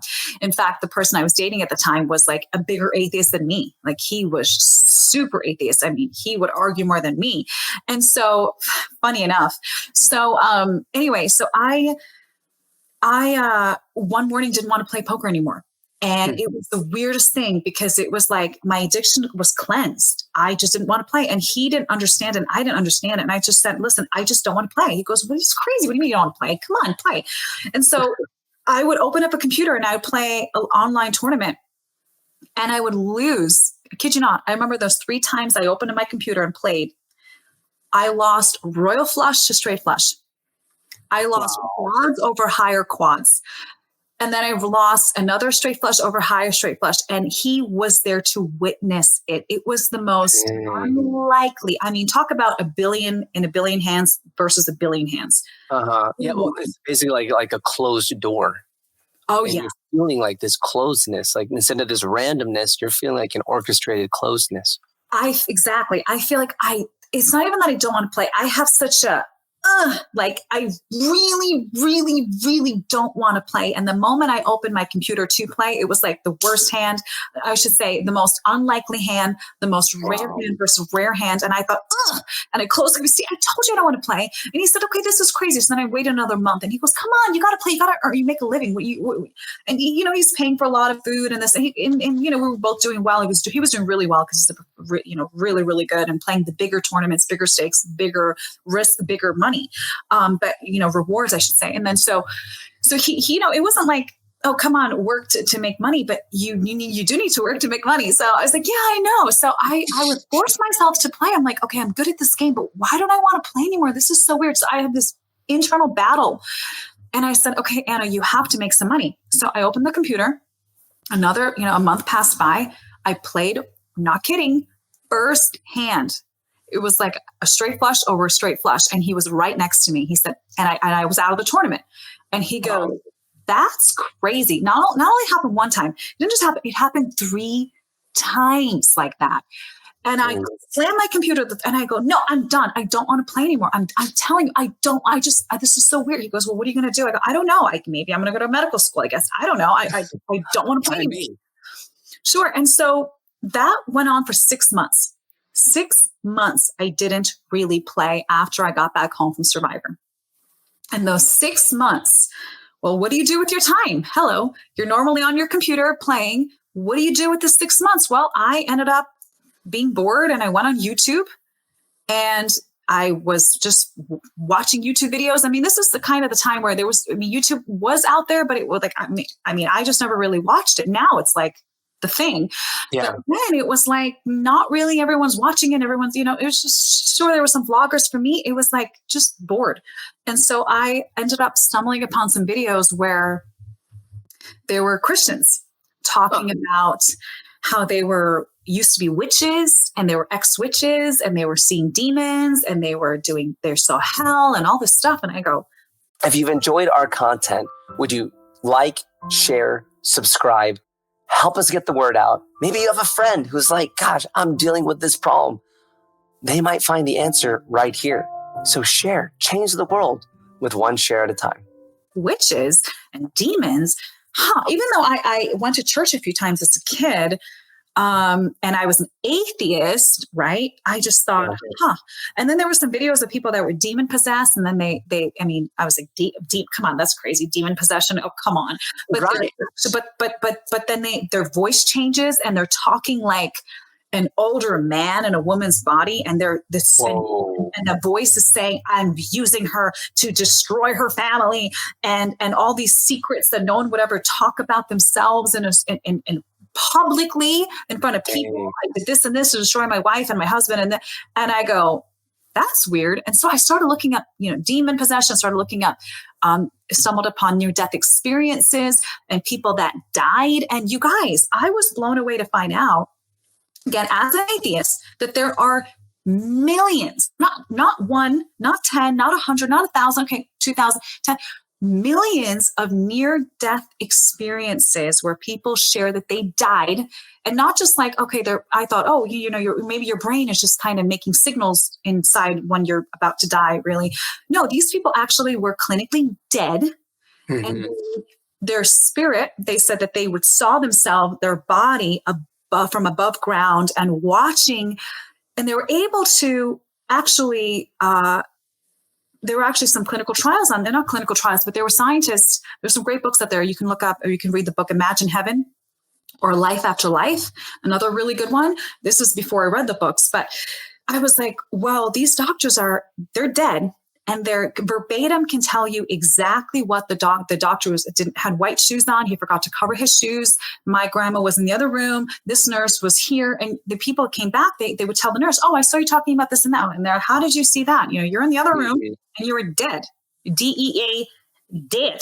Yeah. So it freaked them out. It freaked doctors out. They're like, oh, no, it's just so. And I just thought, what are the chances? So I kept thinking, well, if God is real, if I'm absolutely wrong, because there's no way I'm wrong, but if I happen to be wrong, this is the biggest gamble I'm ever going to take, which is my eternity. If these people that, are demon possessed and then they get released and they don't remember something. They were angry, they killed people, and they heard these thoughts. I'm like, oh, maybe that's kind of schizophrenia. It's just like, wait, that makes sense. Right? So all these things, I'm like, wait, people died, and not just one person, not just 10. I'm watching you 6 months of me watching this on the internet. Near-death experiences. So you're seeing evidence that is contrary to what you believe, which is when you die, it's nothing. As an atheist, usually, right? You you die and it's just gone. It's nothing. And now you're like, wait a minute. Even though that these are their accounts, I didn't even consider it evidence. I considered it like interesting. There's got to be a reason for this. This is not evidence to me. There's got to be more. There's something unexplainable. I kind of want to figure out what this is. So are they all lying? Are they being paid? And then the more I started looking into it, the more I realized these look like regular people that have nothing to gain and absolutely everything to lose. Why would you talk about, and all these people, they're similar. They're different. They're actually, a lot of them are very different, but it's kind of similar. And they saw a white light. They saw a white tunnel. They felt like every emotion when they left their body, there was no pain. They can feel on, the six senses we have. They say that, and I've never left my body, but they've experienced where smell is even more stringent, even more poignant. Your vision is you can see millions of miles away. Like all of your senses are heightened in the spiritual realm where you're out of your body, because in our body, we're limited. But when you're in the pure form of your spirit, everything. Everything that happened years ago, what's happening now. I mean, people in heaven, they know what's happening on earth. And again, I was still an atheist. I mean, I was not agnostic, but here's where the transition happened during YouTube, where I became more agnostic. I became more open-minded. I started analyzing, wait a second, I remember thinking this very clearly. I remember thinking, because there were Satanists that I'm now watching, and ex-Satanists and ex-witches, and how they would go and they would hex people. I mean, literally, John Ramirez, if you want to look him up, he's a friend now. But back then I watched his testimony and I thought, this is an ex-Satanist, not just like a regular dude. He was high-level Satanist. He would put hexes and curses and vexes. He would astral project out of his body into people's homes. He would do all these. And again, you hear it once, you think it's crazy. You hear him over and over and over and over, different people. And this guy is an ex-Satanist. Okay, you kind of have my attention now. So I'm listening to his testimony and I was like, wow, okay, maybe, and then he talks about, I thought I had all the power. I was sitting across from Satan himself, and he was in my room. I had all this power. People were dying. Everyone had hexed. I couldn't, for some reason, touch Christians. I would try to hex them and vex them, but for some reason, there was a wall of fire around them and nothing. It didn't make sense to me. Jesus does not have more power than Satan. That's what I learned in my satanic Bible. And he goes on and on and on and on and on. And I thought, wait a second. If the devil is real, and they're saying they're seeing the devil face to face and demons, I'm not a Christian. I mean, I kind of was, I guess, raised Christian for a little bit. I know enough of the Bible to know this. If Satan is real, that means that God is real. And if God and Satan is real, that means that there is a heaven and a hell. And if there's a heaven and a hell, I don't want to go to hell because I know I probably deserve it. And so that fear of, hold on a second, am I really wrong here? I mean, there's no way I'm wrong, but if there's a little chance I'm wrong, I cannot get this wrong. Would be the biggest mistake of my life, of my entire life. Nothing else matters. If I get hit by a car today, if there is really a Satan, there is a hell. If there's really a Jesus. And then I thought, oh my God, would they really kill Jesus on the cross? And all these thoughts are crossing my mind. Like, wait a second, but why would you have to kill a Jesus to get to heaven? I mean, you have to shed blood. I mean, what kind of sadistic God that we have? I mean, I'm like, wait, that part doesn't really make sense. But that was when. Right. It didn't make sense. It was just all confusion. It was just confusion. And again, I'm agnostic and I'm open-minded now, leaning more towards, okay, maybe God is real, but then if God is, which God is it? Is it Muhammad, the prophet? Or is it this one? Is it that one? Is it Buddhism? So here's where I started dabbling into New Age. dabbling into Buddhism. I ordered books on Zen. I started believing, okay, there's a spirit realm. Okay, obviously demons and there's spirit realm. So I became more spiritual, right? Meditating and Zen and Buddhism. And I kind of looked into Hinduism and I thought, okay, but you're probably wondering, how did I get to Jesus? Then you became a Buddhist, went from atheist and then into the New Age and some Buddhist teachings. Mm-hmm. Because you're open to there being a spiritual, like you couldn't answer it with Jesus and Christianity. You're still like, no, that's definitely not the thing. I'm going to try something else. But there's something else spiritual, but it's definitely not the Christian stuff. Correct. I thought in my mind, it's definitely not Jesus, who I was making fun of forever. It's definitely not him. Okay, so that's not God. But their spirits are real. I mean, again, 6 months of watching near-death experiences, testimonies with the spiritual realm. I thought, okay, there has to be a spiritual realm that is real. But I don't believe it's God. I don't believe it's Jesus. But there's something spiritual. And again, I had a spiritual experience in Survivor. I had multiple. They were spiritual experience. I mean, it was a grace and it was supernatural energy that I could not explain at all in the natural. So I was open-minded to the spiritual realm. So I'm just like trying to find peace and these good vibes and good energy. And, so that's where I went into spirituality. So I was agnostic, but again, I was still very much like, oh no, there's no way it's Jesus. I was still there. Yeah. And then, I didn't go too deep into New Age. I was curious and I was looking and I ordered a bunch of books, but I never was able to open it. Weirdly enough, I remember I got the book, The Secret, where it's new agey. Actually, you can manifest things, you can think things, and you can manifest it. And funny enough, those foundations, it's in the Bible. What you say will happen. When you curse your kid and you say you're stupid, you're never going to be anything when you grow up. For some reason, that happens to that kid because you curse your child.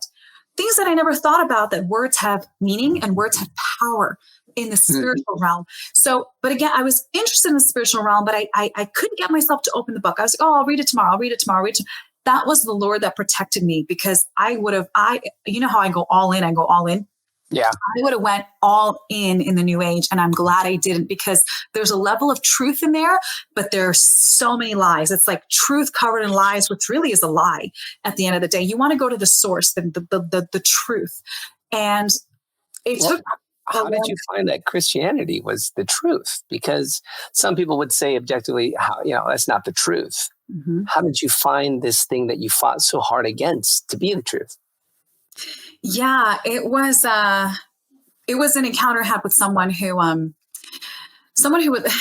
we were doing a reality TV tour, and there was another guy from the show Naked and Afraid. I never watched the show, but I had some friends that did, and there's nothing wrong with it, but I would never do it personally.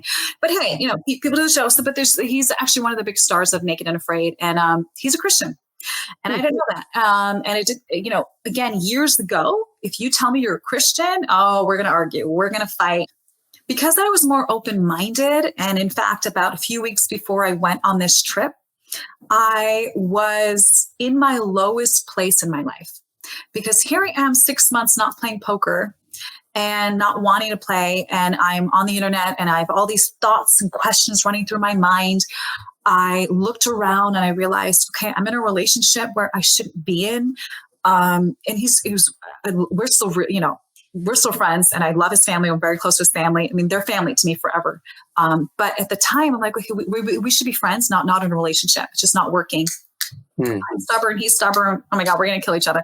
So, and again, he's a bigger atheist than me. So when I became open-minded, and it just didn't work. So anyway, but I was in a relationship. I'm like, I shouldn't be here. And I remember I went upstairs to a room. I locked the door. I got on my knees and I cried a deep cry from the depths of my soul.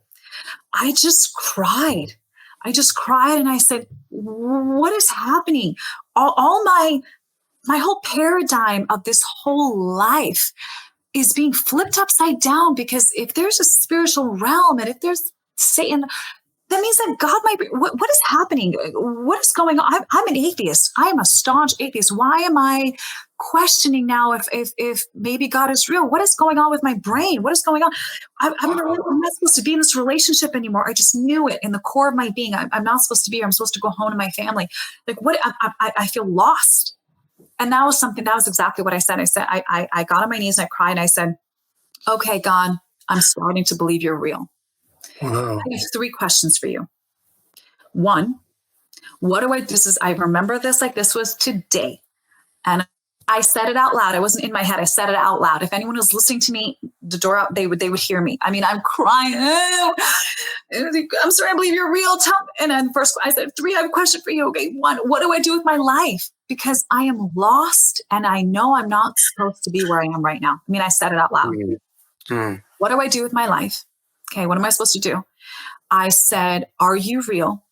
And the third question was, tell me the truth of the world. I remember saying this, tell me the truth because I feel like I'm being lied to. Wow. I feel like everything I'm watching on TV, it was like, I can't explain it. It was like the veil lifted, even though I didn't believe in God or Jesus, but I feel like I am being lied to and I am it's like kind of like the Matrix where there's that's what I saw. I saw the exact same picture. Yeah, it's like the Matrix. It's like the other pill. You took the red pill, and I remember, actually, it's funny as you say that, because there was a moment where I went down the rabbit hole on YouTube. You know, there's Satanism out there, there's human trafficking out there, and they're hurting children. I said, wait, what do you mean they're hurting children? No, why is this not on the news? And I tell my friends, and they go, Anna, you're losing your mind. There's no sex trafficking. No, it's happening. There's why is no one talking about this? The number 1 crime in the world. How come no one's talking about it? And I thought I was losing my mind. I remember that day where I had a choice, red pill or blue pill. And I remember that movie because it was Matrix was one of my favorite movies. And I thought, I can either take the blue pill, pretend nothing ever happened, just turn off the internet and keep moving. Or I take the red pill and I look more and search more. And maybe I might find the truth. I mean, it's very hard to get to the truth. I mean, even, a lot of it is suppressed, right? So I thought, okay, it's going to hurt. You're searching more as a former atheist. Now you're really searching. Now I'm really searching. And again, I have a kind of an addictive personality. So when I get into learning something, you're going to tear it apart. I want to tear it apart. I want to break through. Not that I want to be right, although that was always my motivation. I want to win and I want to be right. For me, it was, okay, this is the most interesting game I can play. This is the most interesting thing I can delve into is there life after death? Is there a God? Is there a heaven and hell? Because if there is, I'm in big trouble. If there's not, so what? I double checked. I'm good. I can go back to my life. I can take the blue pill and I can keep moving. But I had that moment where I had to decide. And when I took the red pill, it was no going back. There was no going back. And I knew that I was broken. I knew I was lost. I was super depressed. And I want to say, I don't know if I was like depressed, but I was hopeless. That's a better word. I did not have any hope. I had so much stress on me and I can literally feel all the burdens. I can feel like I'm heavy because of all the burdens. I have to pay this bill, I have to pay that bill, but I'm not playing and I'm not supposed to be here and I'm arguing and I want to argue. I love him. I don't want to argue. I don't, he's more argumentative than me and I'm pretty argumentative. So he tells you a lot, but he's a sweetheart. We were just fighting. It was just, we both were not happy. We're not supposed to be. You're getting all torn up and everything. So everything's tearing apart. And then my family, I miss my mom, I miss my dad, and they think I'm a loser, in their eyes. Even though the world thinks I'm cool, my family thinks I'm a loser, and I'm like, I'm just like, so I was in a very dark, hopeless place in my life. And that was when I cried out and I said, okay, tell me the truth. What's the truth of the world? I feel like I'm being lied to. Are you real? I'm starting to think you're real. And then what do I do with my life?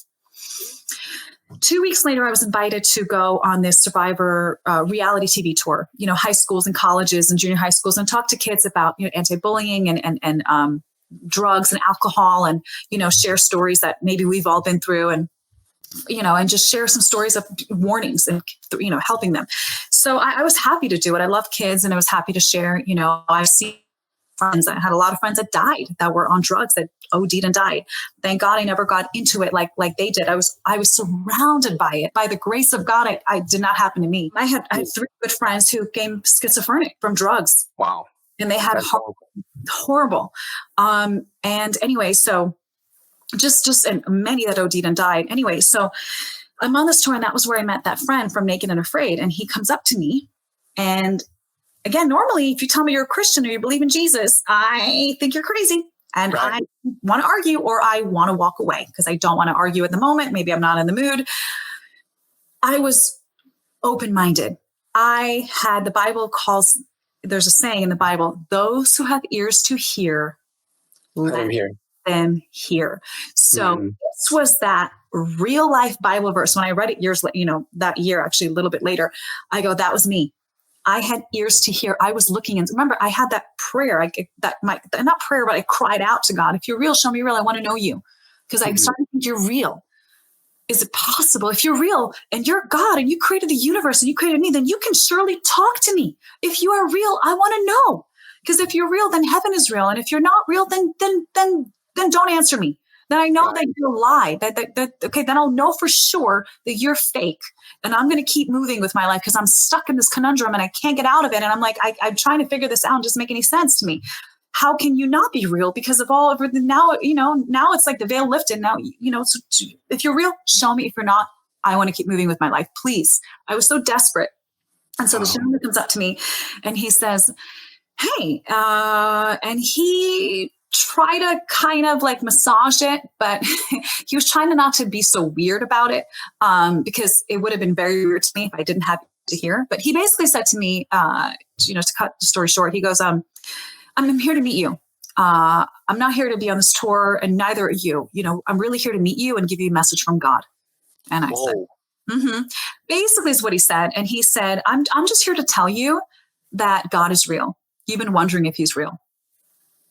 And normally the answer. The answer to your prayer, because you were like, are you real? Are you real? Like, just I need to know, and like make it a final no. And then it was just like, here I am. You know what? But even though he said it, it wasn't enough for me. It wasn't, because this is a human being telling me God is real. In my atheist mind, that's not enough. I have to encounter him. I have to see him. I have to feel him. I have to have some kind of tangible experience with God if God is real. Not with a human being. That's not good enough for me. I see. And so, which is rational and totally understandable if you think about it. Okay. All right. So anyway, he comes up to me, but I didn't think he was crazy. I didn't shoot him away. I normally I'd be like, oh, please get away from me. I don't want to talk about God or make fun of him or argue with him. Right. There was only one of the two. So I was like, why would you say that? Where did you get that from? And he goes, well, God will sometimes give me messages for people, and I know it might sound a little weird. And, but what he told me is that you actually had an encounter with God. And I looked at him and I laughed and I said, no, I didn't. He goes, no, you did. Think about it. I go, I'm telling you right now, I never had an encounter with God. I don't know what you're talking about. You're crazy, is what I said. He said it for the third time. He said, God said, you had an encounter with him. Think, Anna, think. Something happened to you. And I took a second to think. And I stood there and I remember, I don't know how many seconds went by, but I eventually said, well, I don't think it was God. I mean, in fact, I know it wasn't God, but I mean, I had something happen to me. Very profound day. This is true. I always say this was the best day of my life. But I don't think it was God. He goes, well, tell me about it. I go, well, when I was in high school, I convinced a lot of my high school friends to go on a free trip to Israel. It's called Birthright. Some people might have heard of it. It's called Birthright. It's your birthright as a Jew. Technically my dad is Jewish. My last name is Jewish. So I'm Jewish, so I can go on a free trip to Israel, and I would visit family in Israel all the time. I would go often. So Israel's beautiful. And I convinced a bunch of my high school friends, guys, we're going to college soon. Let's have a fun trip and let's go. Oh, really? We can do a free trip? Yeah. So we took a trip to Israel, and it was one of the last days on the trip. And I will never forget this day. It sticks out to me as literally the best day of my life. I cannot explain. It's hard to explain in human language. what I experienced, but it was the most amazing experience I ever had. And I never knew what it was. So I was telling him the story and he's smiling as I'm telling it. But I said, well, what happened was, I was 18 with my best friends. We were at the Wailing Wall, which if you do some history or if you know it, the Wailing Wall is the last piece of the second temple that the Jews built that was destroyed. It's this tiny little bit of bricks and a wall that separates the Palestinian side from the Jewish side. Anyway, there's a Palestinian community and a Jewish community. So anyway, there are people, and this is true. Here's what happened that day. So it was 10 a.m. in the morning. I look at my watch, it's 10 a.m. and I'm literally standing with my best friend, and him and I are talking about everyone that's praying. Right. You have the women on the right, you have the men on the left. They're by this wall. They're putting little papers in the prayer papers into the wall. People are standing there praying. And this is verbatim what I said. I was 18 years old, an atheist. And here I am talking to my friend. And I say to him, I said, look at these idiots praying to a God who doesn't exist. Wow. Okay.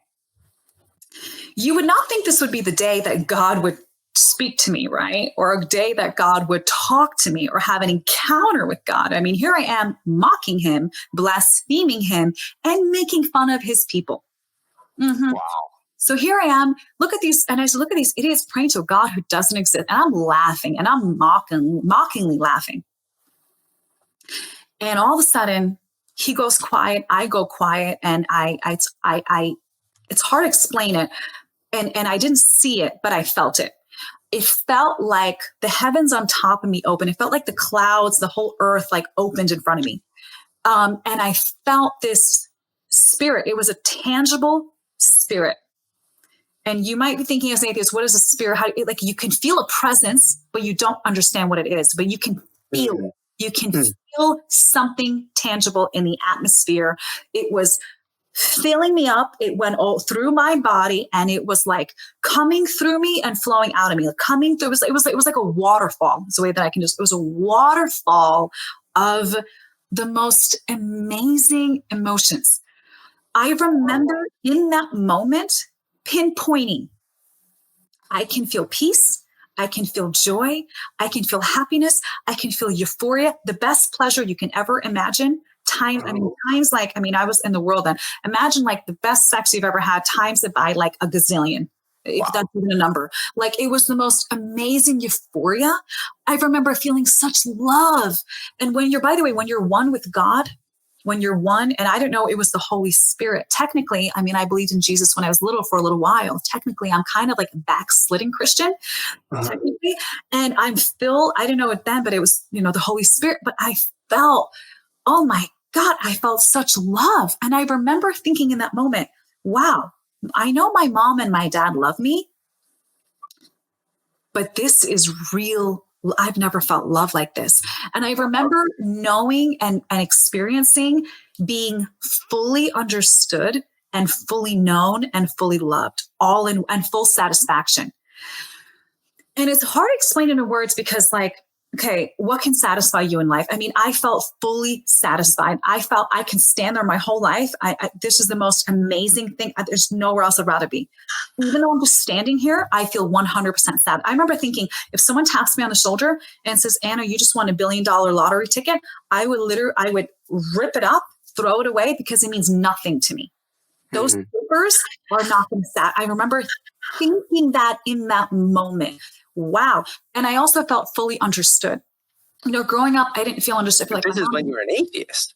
I'm an atheist. These are and then you're remembering now, going that where it says you did have an encounter with God. Did you just write that off as not an encounter with God? Yeah.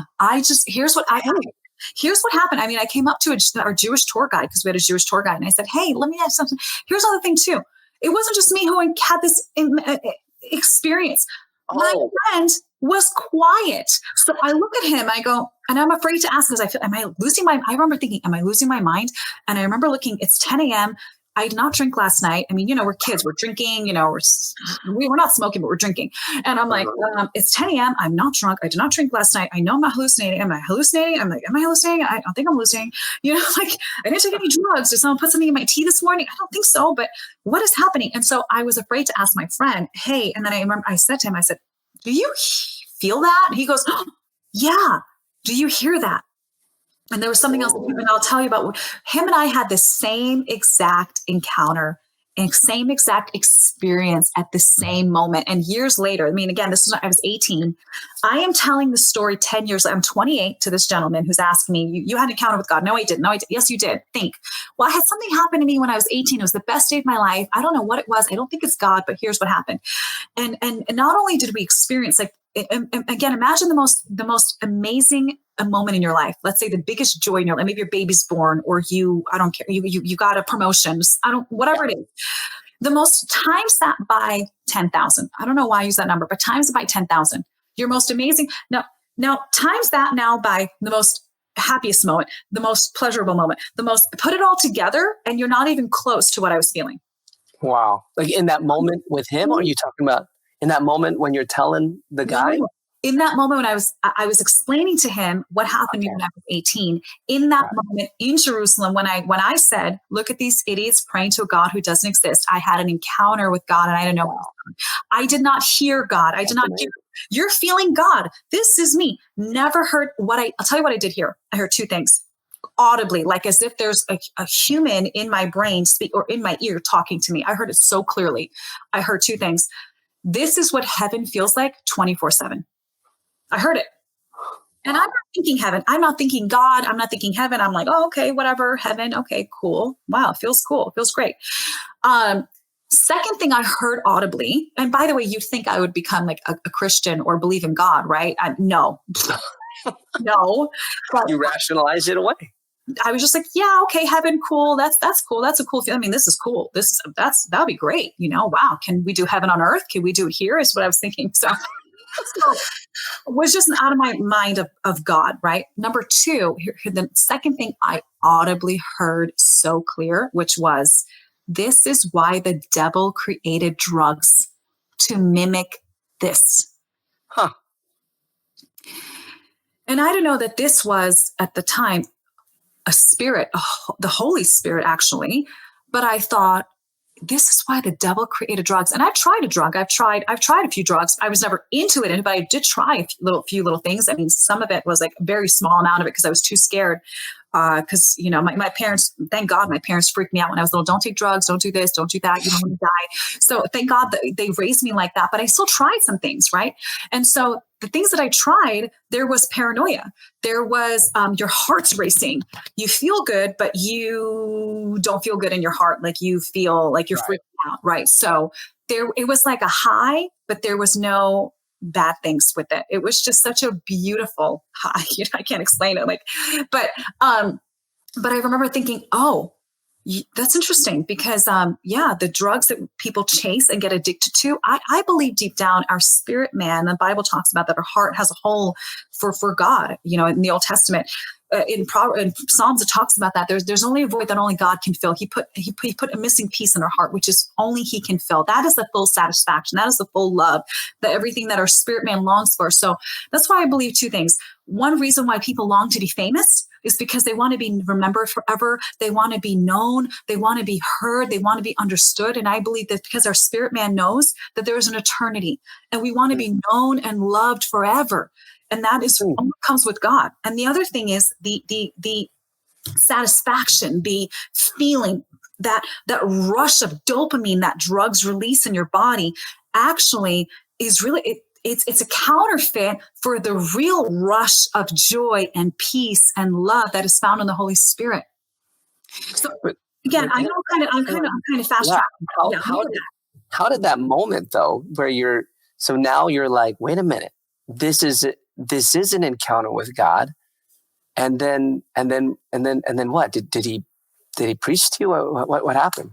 Yeah. So in that moment, again, I was 28, telling him about this story, what happened to me when I was 18, and he starts laughing at me, and he's just like laughing, not at me, but whatever. He's just laughing, and I go, "What's so funny?" Because I didn't get it. And I was curious, wait, why are you laughing? It's actually a really cool thing. He goes, you don't get it? I go, no, what am I not getting? You don't get that was the Holy Spirit. And one thing I forgot to mention as well, and it's so hard to explain, and there's so much of it that happened in that short 15 minutes. again, I looked at my friend and I said, do you feel what I'm feeling? He goes, yeah. Do you hear what I'm hearing? We had the same exact encounter. And I remember years later when I got saved, I said, God, why did you have me and him have the same thing? He said, because I wanted you to know you're not crazy, that it really did happen to you. But what also happened was I heard singing. I heard beautiful, high, like I heard thousands of voices singing. Again, I'm 10 a.m. in the morning. I'm not drunk. I'm not hungover. I'm not on drugs. It's 10 a.m. Him and I had the same exact thing happening to us. And so when I'm telling the story to this gentleman, when I get to the part where I talk about to him and explaining to him that we hear this beautiful singing, and I go over to the Jewish tour guide and I ask him, boy, we're hearing beautiful singing. We're feeling amazing. Like, what is this? And he tells us, oh, you too. This happens, once in a while. And what you're experiencing is you're hearing, the Jews in 1947, when the independence of Israel, and you're feeling their energy. You're feeling the like a new age kind of explanation or something like that. Yeah, kind of. And I was like, you mean like ghosts? Like they're ghosts? And I'm feeling their, and yeah, basically. And so that, I know it didn't make any sense when I actually break it down, but as an atheist who kind of like believes in some ghosts a little bit, because I was a kid at the time and I'm watching scary movies, kind of believe in ghosts. So I'm like, oh, okay, they're kind of like ghosts energy. Okay, well, they have some cool energy. And I just like brushed it off. I see. See what I'm saying? So it was really an encounter with the Holy Spirit. And that's what now this is clicking. Is it clicking in that moment? Now it is clicking. Wow. You're like, wait a minute. I encountered God. That means God is real? So in that moment when he laughed and he said, you don't get it, Anna? I go, no. He goes, I can cry because I remember this so well. He goes, you felt the Holy Spirit and you heard angels singing. I knew that's what I heard. I deep down knew that was true because I heard it and there was not a human voice and it was so beautiful and it was so unexplainable and that's what it was. And I remember he didn't preach to me. I dropped to my knees. Wow. I dropped to my knees in front of him and I kid you not, this is what I said. I look up and I said, oh Mike, I said, God, I'm the idiot. It's me. I'm the idiot. And it's so amazing because in Jerusalem, when I was making fun of people who believe in God and calling them idiots, this is how much God loves us because he could have opened up the heavens and striken me with lightning. And because I deserved hell, I deserved to die. I deserved hell. He could have hit me with lightning. I could have died and I could have went right to hell. He could have done it. But instead, this is how much he loves us and how much he doesn't get mad at us. Like when we mock and I'm mocking out of ignorance. I'm mocking out of pain. I'm mocking out of a desperation in my soul that only God could know what I was going through and have been through and would go through. Only he would know.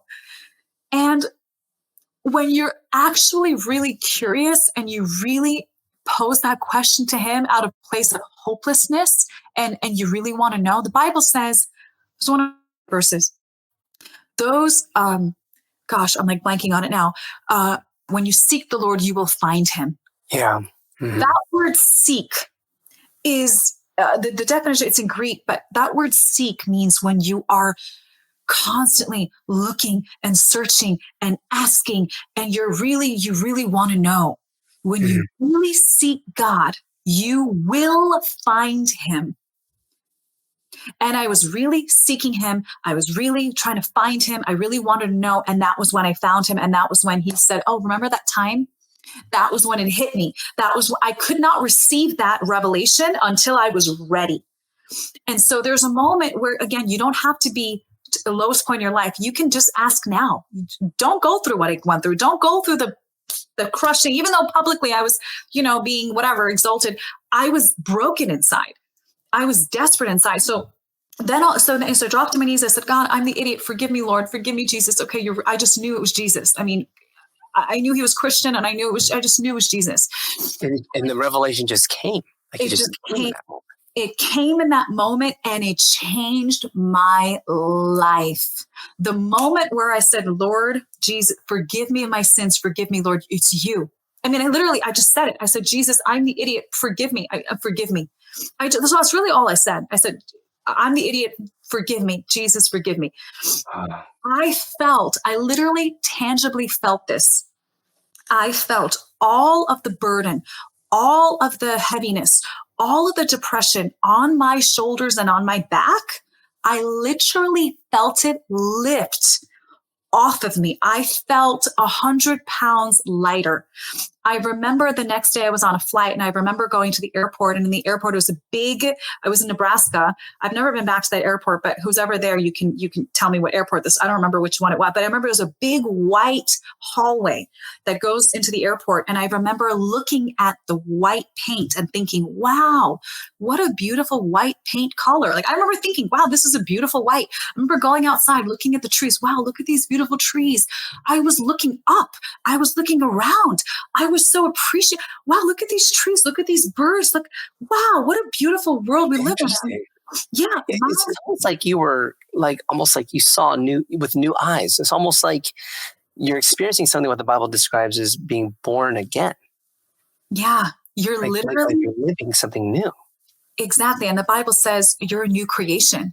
When you're born, just like in the natural realm, you have to be born out of your mother, right? Out of the mother's womb. You actually have to be born also in the spirit. That's what being called born again, not being born again in the flesh, but being born now in the spirit. When you're born in the spirit, things that you are not aware of before, right? I mean, like you're in the womb. You're not aware there's a world outside. You're in the womb. You don't know. I mean, you're a baby. You're floating around in this amniotic fluid. Then you're born into the world and you're like, whoa, what's this? Oh my God, look at the colors. Look at this. You want to touch everything. You want to feel everything. You want to feel the shapes, feel the colors. You want to just enjoy everything. You want to go over. That's why, parents have a leash on their kids because they want to try everything. Fire. Oh, let me touch the fire.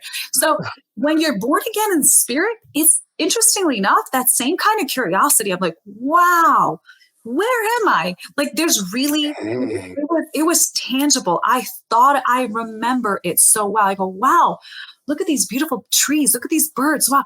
And I remember having such a compassion, even love for strangers, like such a love for people, which I love. Before that wasn't as much like you were, it sounds like before you were focused more on your goals. I was on my goals. I was very selfish, but I loved animals. I did love people. I mean, I was the only one. I loved helping homeless people.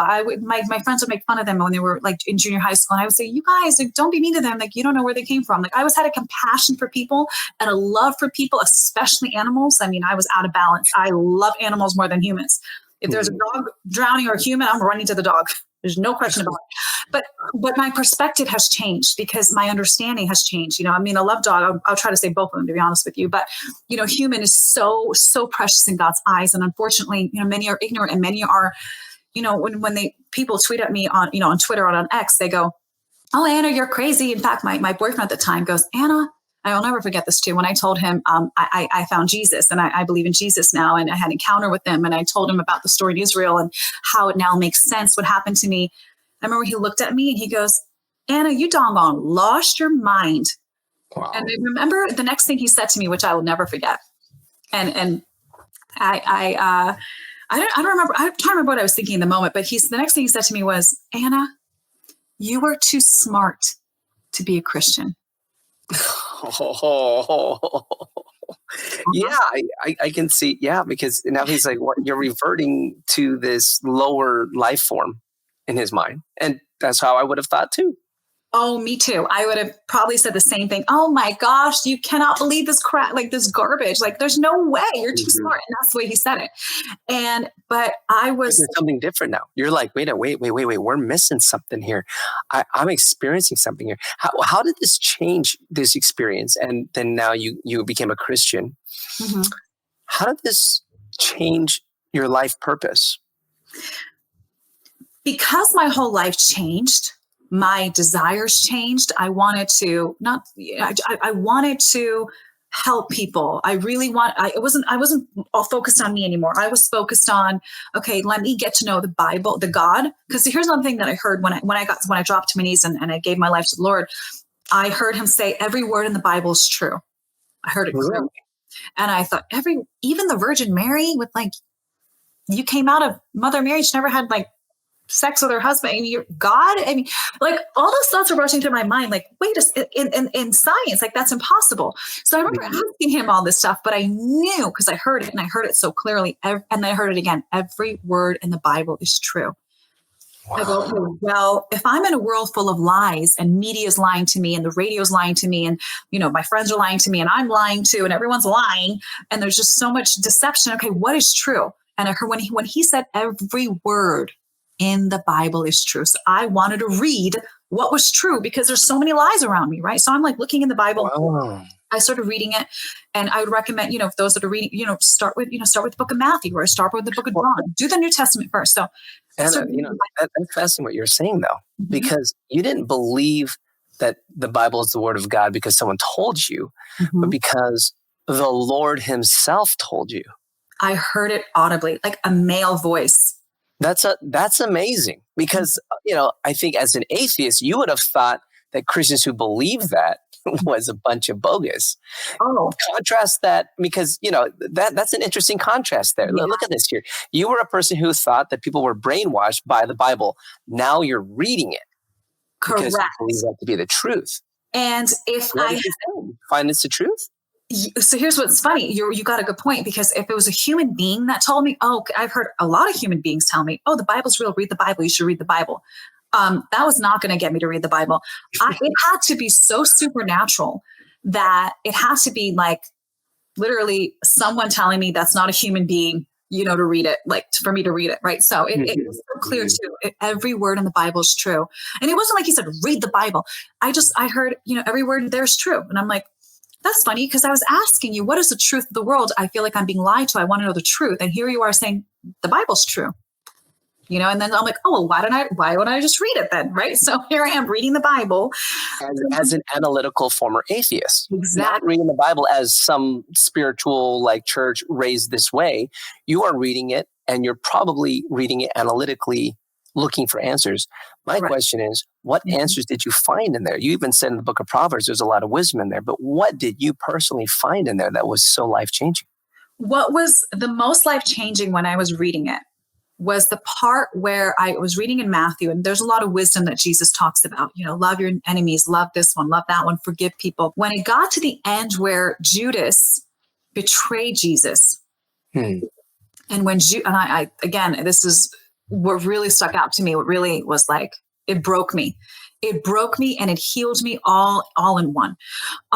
Because the part when Judas came up to Jesus and he gave Jesus a kiss, and in the kiss he was betraying him, showing the Pharisees and not the Pharisees, but the Jewish guards, the centurion that were around him, that this is Jesus, you need to arrest him, the one I kiss.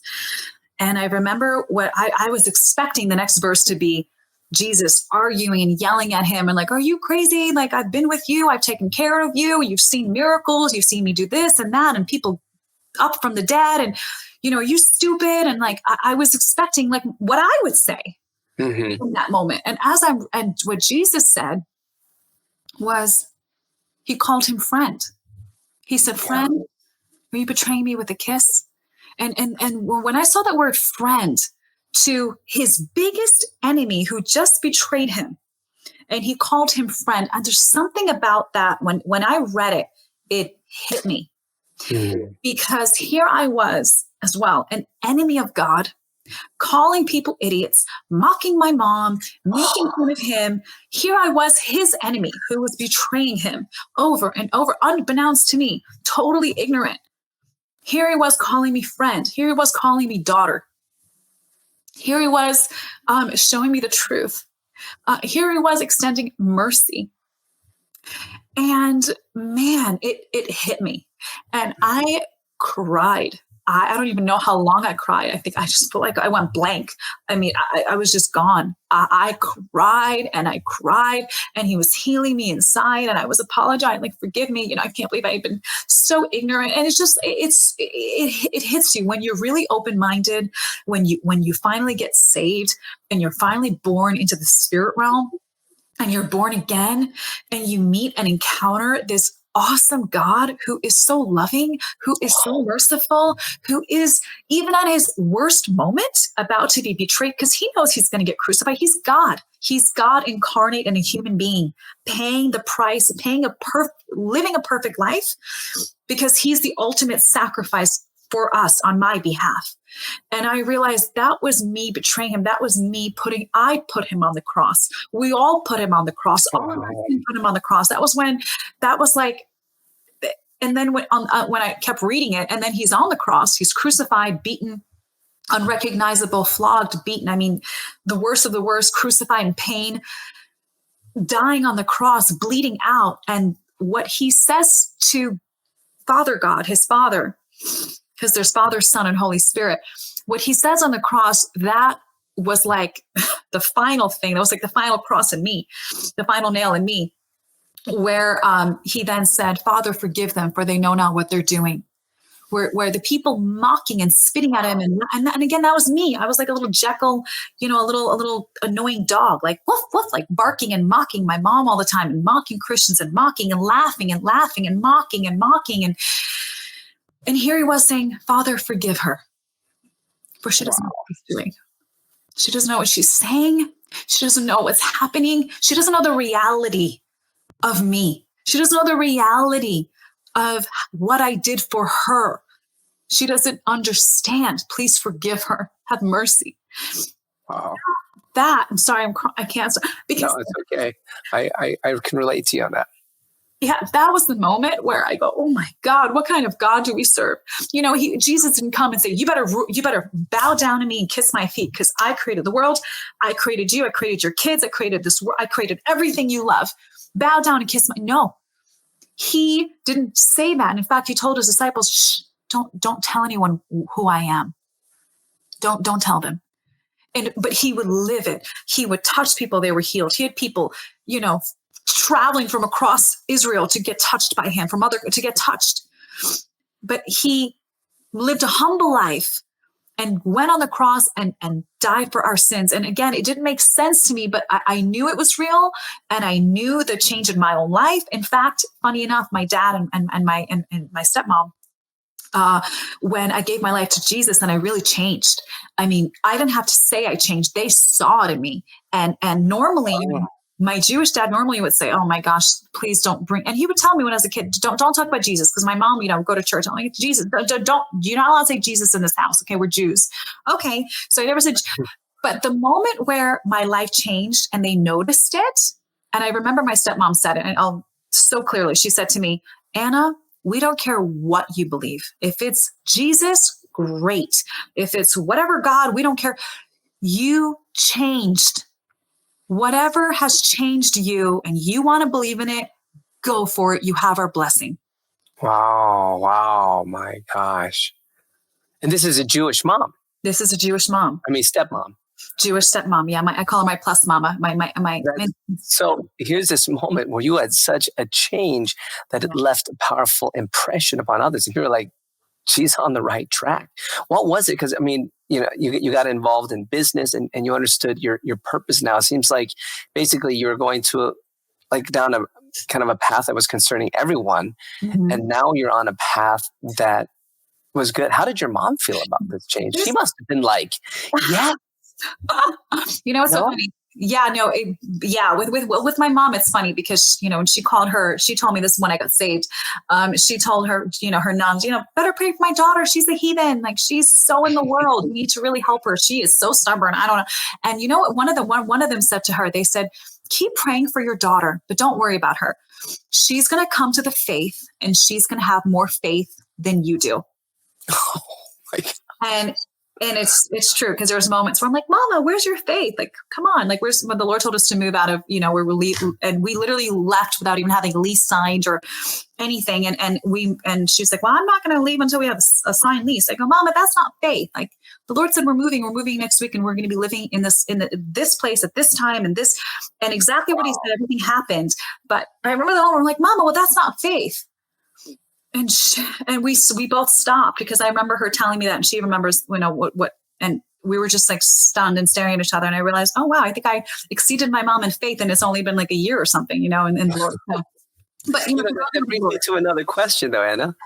Here you are, a person of adventuresomeness before. Now you are a Christian today. Yeah. And then what about risk today? Did that change that at all? It seems like you're still a very faith-filled person. What does risk mean to you today versus risk as an atheist? Risk to me was a very simple word. Risk to me was being spontaneous. So I was always very spontaneous. Little did I know that it was risky. But I lived a very spontaneous life. In fact, my friends would joke with me, they would call me, what country are you in? Not even what state are you in, what country are you in? Because I was very spontaneous. I would leave. If I want to go somewhere, I go somewhere. If I want to go. Oh my gosh. So I'm always, I'm like in my suitcase. I'm like, wherever I want to go, I go. So I was very spontaneous. So I thought when I had those conversations with Christians, I go, man, who'd want to be a Christian? That's going to be so boring. You're going to be stuck doing this and not having any fun. It's going to be so boring. And it's for the weak-minded. Who wants to be that bored? Like, I'm good. I want to enjoy my life. I want to have fun. And little did I know that when I got saved, it wasn't like the Lord turned off that spontaneity. It wasn't like he was life wasn't fun. And no.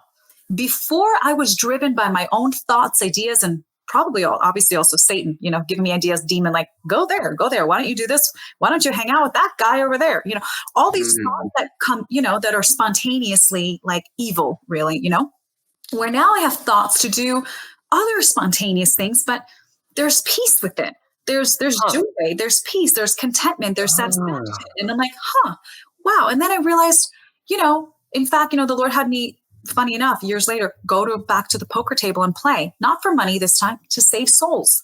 And I thought, preach the gospel to them. To preach the gospel to them. And I thought you're a boring God, and you're like a religious God, and you're anti-games and you're anti-fun. And he goes, no, I created everything. He said, I created everything. He created fun. He created comedy. He created fun. And he created sports. Sports is not a sin, everyone. It is not a sin to play a sport. It's not a sin to play a strategy game. What is a sin is when that is all you think about. Yeah, like before, idolized. Yes. Look, chess is not a sin, but when you idolize chess and that's all you do, you are living in sin. That you're separating God from chess. I mean, look, movies, same thing. Everything. So poker, same thing. He's not anti-strategy game and fun. No. He's anti when you are coveting the money, when you are coveting fame, when you are coveting and you're greedy and you're this and you're lying.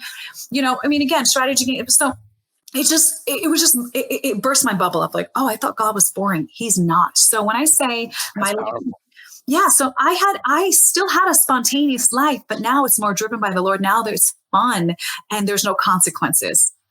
So, Anna, what happened to the hopelessness? You called it depression. You've come to know the Lord for how long has it been now? Gosh, I was 28 when I got saved. I'm 36, about 8 years ago. So 8 years now you've really truly had time to test this. Would you say that it solved that hopelessness, the depression? Yeah, remember. Yeah, so it's a great question. That moment when I said, Lord, I'm the idiot, forgive me. That was when I felt all the burdens and the hopelessness literally come off of me. In fact, if you read Psalm 38, verse 6, and also verse 4 and 6, it talks about the heaviness, the sin that is on our shoulders, the heaviness. King David said, I'm so heavy with burdens, I can't even get up. That was where it was. In fact, people that see in the spirit, like my pastor sees in the spirit, she sees some people walking like this. And I actually had a dream of that too, where I was like standing like this. I was so weighed down with sin Even after I got saved, I thought, Oh, okay, walking like head down kind of thing. head down, like this. Yeah, like that. I see. See, and that's why Jesus talks about in the Bible, it talks about put a necklace of truth around yourself, right? The garment of praise on your head and the necklace of truth. Jesus talked about that too. Put a necklace of truth. What's a necklace? A necklace is it's a yoke, right? Well, it talks about the yoke in the Bible. Jesus talks about in John 10:10, my burden is light, right? But the yoke of the enemy is heavy. So, which when we're yoked to the devil, when not knowing, look, there's no middle ground. You're either on God's team or on the devil's team. There's no in between. Even if you think there's no God, and I don't care. I'm convinced. I was convinced that there was no God. I'm not on God's team. Okay. Period. There's no middle ground. There's no in between. There's no sitting on the fence. There's whether you believe it or not. And those are listening. You may still not believe me. That's okay. Don't believe me. Ask yourself. I asked God, if you're real, show me you're real, and He did. So anyway, so I the moment where I accepted God and I believed in Him and I said, please help me, please forgive me, was the moment my life changed. And that was where, again, my stepmom was like, okay, well, you're really different. And the difference, to ask this, and I forgot to mention it, but the difference in me was not just my attitude, but my peace. I'm very like hyper, and I'm like, argumentative and hyper. And almost like restless. Yeah, restless. Exactly. If you say something I don't like I would be deep down, it's actually insecurity. Deep down. So when you touch an insecurity of mine, because a lot of times when you're insecure, you become prideful because you're trying to balance that insecurity. Overcompensate. Yeah. Correct. Mm-hmm. You overcompensate. So then when you're trying to touch a paradigm or something I believe in, and I'm deep down insecure, but I believe in something, it's like World War III. It's like a bomb goes off. Yeah. Short fuse. I'll tell you. That kind of stuff. Exactly. And I had a very short fuse. You want to say short tempered, short fuse. I'd be yelling in no time. So here I am, like, peace. And even if it's something that I disagree with, or they told me, I'm just like, oh, okay, that's cool. We're like, that's cool. You don't want to argue. You don't want to like whoa, what happened to you? So I was a lot more calm, and you learn as you read the Bible, and as I especially started eating up Proverbs with wisdom, even the Bible even says, even a fool looks wise when they keep their mouths shut. Right. Yeah, I see. When the veil lifts and you start thinking about everything that you were taught and you learned and you were so sure about, and you start breaking that down, it's like taking the red pill or blue pill. You can just say, you know what, I'll take the blue pill and I don't want to know anymore, whatever. But especially as a very analytical atheist who is very science driven and wants to see the facts, here I am in a place where I believe that God, came out of a Virgin Mary and, He created the world, and it makes sense though. It makes sense where, again, the earth, the solar system cannot come out of nothing. Now, matter cannot be created nor destroyed. It cannot just be poof. And it doesn't make sense actually in science. And now scientists more than ever are talking about that there is a timeline. There was a beginning. Mm-hmm. Scientists are now officially saying there was a beginning. There was a big bang. We don't know how we got here. Yeah. And again, it's not like poof, there's a computer. Something happened to make the computer. Right? Yeah. Something happened to make a painting. If there's creation, there's a creator. Mm-hmm. If there's a book, there's an author. So when you take a step back and you start analyzing factually, physically, okay, that defies physics, that you created an earth and a solar system and a galaxy out of nothing. That does not there has to be another explanation, because science is not explaining it, because it actually defies science. It actually has to be a miracle. It actually has to have something have happened outside of this to be here. Again, computer, a human being is outside of a computer. God is outside of this universe. He created this universe however He wanted to. And just like the Bible says, a species will only become a certain species. That's in the Bible. It's in the book of Genesis, meaning a dog will always make a dog. A monkey will always make a monkey. A human will always make a human. Yeah, you can interbreed interspecies, and people do that and make hybrids with certain dogs. But they don't take like a dog and a cat. They take a dog and a dog. They might take a German Shepherd and a Chihuahua. Yeah, you can create a different dog, but you don't take interspecies. Those, I mean, you could on a micro level, maybe with a frog and some other ones and maybe create some cells. Okay, fine. But talking about making a human, we cannot have come from a chimpanzee. We cannot, even though we share a lot of the nucleotides, we're completely different. Right. Say humans are animals. Can't mate and make more babies. Correct. It is impossible. And so species will only be a certain species. So humans will only make humans. An orange will only always make an orange. It's not going to make a dog. It's not fish. We did not evolve from fish, you know? So, and you might be listening and like, no, well, I believe in it. Okay. Well, I would recommend that you start breaking it down and really start analyzing it. And if you start feeling offended by that question, then you need to analyze yourself, because I was there. I was offended when someone told me I'm wrong and what I believe in is wrong. And it was an insecurity. So what I would tell atheists that are wondering, how do I find this peace? How do I find this joy? Okay, what do I do? It's simple. God is not complicated, although he is very complex in the most amazing ways. He's actually very simple. He wants to know you. He loves you. He wants you to know how much he loves you. He wants to have a relationship with you. It's not about going to church and going and, doing all these religious things. He's actually anti-religion. If you listen to Jesus in the Bible, he was very anti all the traditions that these leaders in the religion had. Mm-hmm. It was just all tradition. It was all, I do this and I do that. But inside their heart was evil. Inside their heart was full of pride. They just wanted to be respected and honored. And it was pride. They didn't care about God. They just cared about doing their tradition. So, and there's people that go to church as a tradition on Sunday. Doesn't mean that they're saved. It doesn't mean that they're born again, So what I would say to my fellow atheist, and I've been there, I probably tell, I was a staunch, stubborn atheist. And I would simply just tell you, it just takes that open heart, that open ear to actually question and say, again, not in a mocking way, but God, if you're real, I want to encounter you like Anna did. Can you show me a dream? Can you meet me? Or I want to know you, because again, the biggest gamble you're ever going to take is your eternity. And if my story is enough to make you question your own, what you believe in, praise the Lord. Even if it's one person listening and you're like, God, if you're real, I want to show you real, or maybe you want to read the Bible, but just ask him. He's not a God that's going to hide himself.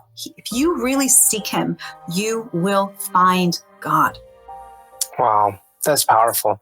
And I want to take a moment to say and give that person an opportunity right now. If that's you and you're ready to cross that over, I'm going to pray for you right now. And if you want that prayer, I'm just going to pray for you. Father God, I pray for the person who's saying, God, I need to know if you're real or not.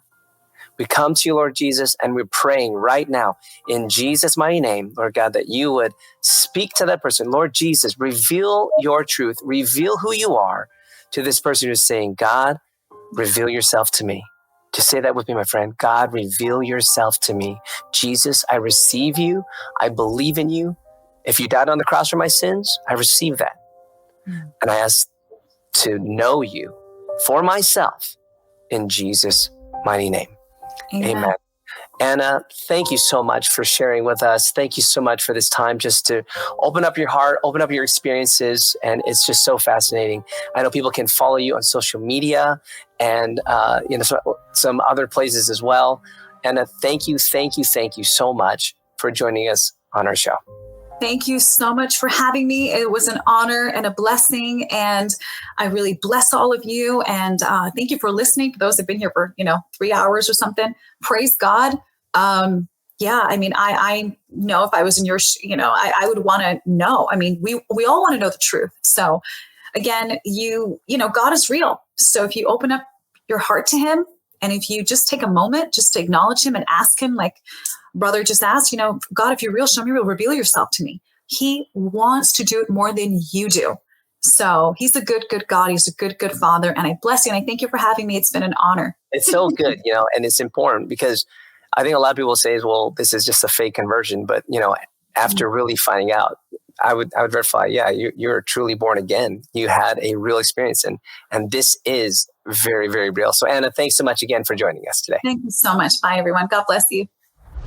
If you accepted Jesus Christ as your Savior, we want to say, welcome to the family of the kingdom of God. I believe that there's great things in store for you, and we have something for you. If you go to our website, therealliferadioshow.com, fill out a quick form, takes you like 20 seconds, and we want to send you something, and we also want to keep in touch with you and see what God is doing in your life from here on out. We're really excited for you. May the Lord bless you and all the things that you're doing from this day forward. In Jesus' mighty name. Our ministry is really doing amazing things. We've got an orphanage in Uganda. We are doing gospel events in Africa where we're seeing thousands of salvations. We're seeing miracles break out. We're doing testimonies on our radio show where we're really showing people how people get delivered from things like suicidal thoughts, from anxiety, from depression, from gangs, from all types of different lifestyles. And the one answer is Jesus Christ. But the truth is, we cannot fulfill our mission without you. Would you consider partnering with us? We need financial donations and prayer support. And if you would want to donate to our ministry, we're a 501c3, and you can donate to therealliferadioshow.com. Again, it's therealliferadioshow.com. Click on Give, and we're looking forward to your partnership with us.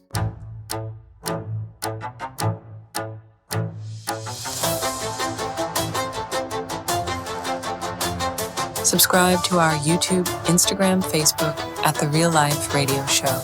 If you have given your life to Christ, we would love to hear and give you a gift. Go to our website, therealliferadioshow.com.